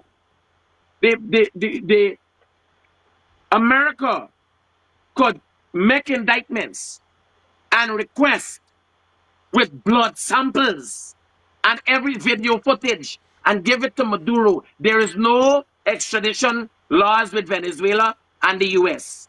that the Venezuelan will stand by. So even if they bring a document and carry it to the court watching and said, what is this? The laws, they have an interlocutory kind of methodology in them. So there are laws in Guyana and there are laws in the United States. And they agree that we got a joint venture kind of mechanism. That if you produce this. I understand that. I understand. Which is this. And the request form for extradition. And you bring it, Guyana will look at it. But we expect the same from you. No, that is not the case with Brazil. So the judiciary. But does Guyana have to agree? To this? No. So that simply mean like a Melly Mel case, like how they want Melly Mel for forward. This we say, I mean, it got to go both ways. That if persons do crimes or commit whatever adultery or whatever to the Guyana government, that they would send home these people them that they would serve the time. I'm asking a question. Well, Guyana can't disagree. If the president, but they disagree. And everybody saying, and I'm going to go back to they had to bounce Roger Khan from Suriname. He had to leave Guyana's jurisdiction to be extradited to the U.S. The point I'm making is this: I'm asking you the question because this is, and you have a right to put your position strongly here against the Mohammeds. That is your right, and you will be accommodated. I have no problem with that. But give me the right to ask you questions and for you to respond. No. This is your program, but what happens? You gotta remember, I'm fact-based. I'm not here as a political analyst. I am talking I'm here as a talk show host. I'm here as a talk show indictment. Yeah. No, here I tell you. I here with a document of indictments. Me discussion reduced based on fact in written document. Literally. Yes, sir. All right. You hear what I said to you when I call you early? Yeah, man. You listen to what I say? Right. No. That to show you how well critics is inclined to the information that he is giving. This is why I sit on You here understand? saying. This is why I He sit on here knows saying what straight. he is saying, my brethren. That's why I said I am speaking to you from an Yeah, attorney man. point of Yeah, view, man. and I beg to differ. Y'all don't underestimate critics, you know. Yo, there's one You thing hear I what the know, man say? Russ. There's You one hear thing the with man? me. Yeah, man. Yeah. You hear what the man say? This is my personal opinion. Nobody can touch you in Guyana. You protected by Jadio. I said that to you. Okay? Nobody cannot touch critics. No. There's another process that the Americans could skip. They could skip the extradition and go straight to the rendition. Rendition means they could come and take you away, like they did to the president of Haiti, President Aristide, when they went into Haiti and took him away. So they could skip the extradition and go to rendition, and they could come and get him. But like I said to you, it is not a coincidence Parliament didn't call Bridget. These people know all along what's going on. Okay? All along they know what is going on. Why they didn't call the Parliament yet and swear the people in the man is the opposition. Whether or not you don't agree with the people, vote the man in to be the opposition. Okay? Straight up. Swear the man in and try the man while the man is the opposition, but the man is a threat for them. And they know the damage the man could do to them. Because the man used to protect them, the man vehicle used to drive them, the man guns used to be at the president's house, and all them things protecting. The man is a threat to them, yeah? Don't take this thing simple. The man is a threat to them. And it's frivolous charges they're bringing up against the people. You understand? It's Guyana prosecutor with the information from Jadio who went to the U.S. grand jury in Miami and prolonged this thing. Push for the man to get indicted. Because the ambassador Guyana said that they will make adjustments and work with the Mohammeds, being his political affiliation with the country. He's now not a businessman anymore. He's into politics and he's now a political figure, right? So that's why now they decide that they're gonna ease the whole what I want on him and the got on him and work with him. That's what the American ambassador said. They got it on one of the episodes. Find the thing and go back and play it and let the people in hear. But now all of a sudden the prosecutor, which is taking, you understand, following Jadio orders, and Nandalal as the Attorney General, push this issue. It's not coincidence Parliament in Carolina. Look how long election done. Why Parliament ain't handling the people's business of Guyana? Watch out and listen for the rendition. They're going to skip this because they know the people got money and they got money, could buy any liar for fight them, you know. So watch, they're going to skip the extradition and go straight to the rendition. Remember, Rastaman is the first man to tell you that. Rastafari, all right, was a very... Yeah, man, sorry there for you. Love and respect all the time. Yes, I. Yeah, like I was saying, critics is full of SH. You see? Oh, the guy, he can't tie up this man, but he bullying you in answering the question. That's what he doing. He bullying the way to not answer the question of that thing. The first thing is, the court of Guyana could fight the expedition if Mohamed take it to the court. What Rastaman was saying is right. Critic need to go and Google and read up before he should answer and argue certain thing with this man. See? Need to do that. As during Rajakanta, is the other day that put in the extradition there, forget the Mohammed. Now they didn't have it in play. Even when during the election time. Straight, they know though. You see? They just signed the treaty there with America. All of that is the Mohammed. And here I can tell people, this thing is not just about politics, you know. It's about who have the most money and who could cripple who bank account. That's the war between Jagdio, which is a Hindu, and Mohammed, which is a Muslim. Understand me? Rastaman, right with everything.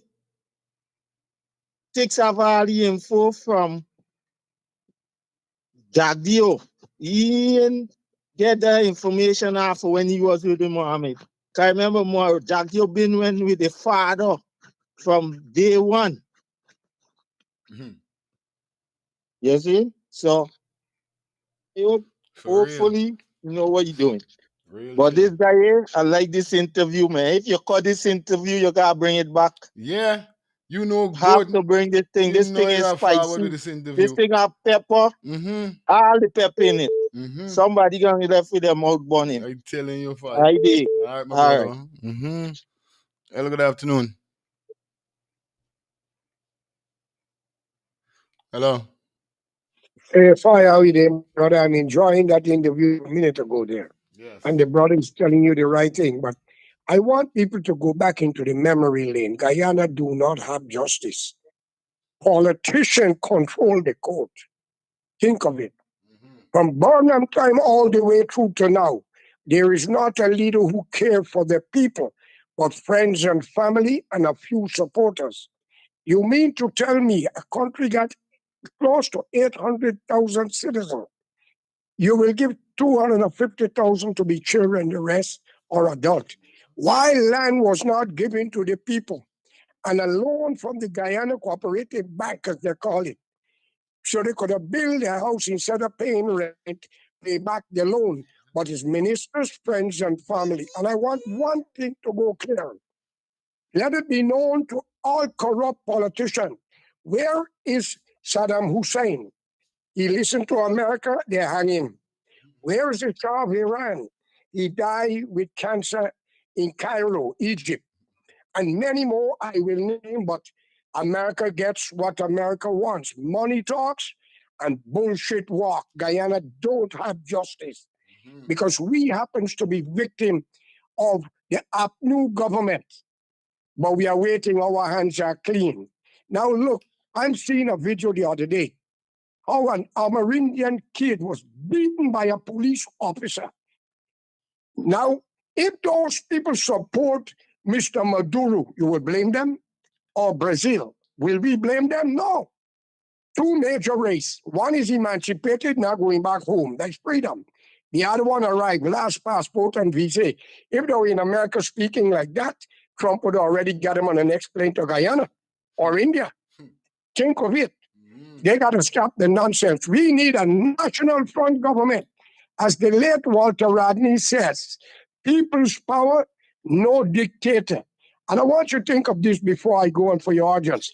If you got a bad dog barking, ready to bite, but you don't feed it, and then the criminal come in to rob you and throw 2 pieces of steak to him, you could have a good trip to heaven or hell, wherever you're going, because that dog will full stomach.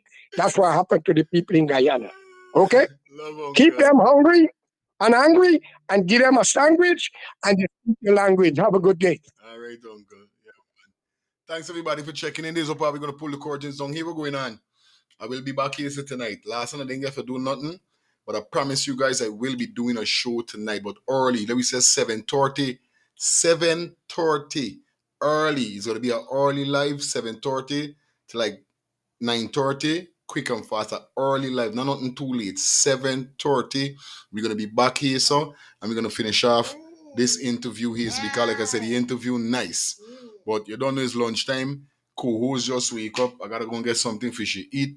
I gotta go and get something for munch also because it's that time my belly burning. You don't know the thing is with the worms, the snakes moving. But we're gonna be back here tonight. I promise you guys. 7:30. We're gonna be back in the building sharp. So check me out right over here. So okay, guys. Peace and love. Do enjoy your day until we reach up tonight. Okay? On a real life level. Apologize for not coming last night, but I will be fooling it up tonight. Alright? Peace and love, guys. Love you. We got to finish out this interview. I got to. And I want to do it with both of us. Yes, Daddy got to show the interview. You get Daddy kiss? Bye. Say bye. All right. Love you guys, man. We'll see you later, all right?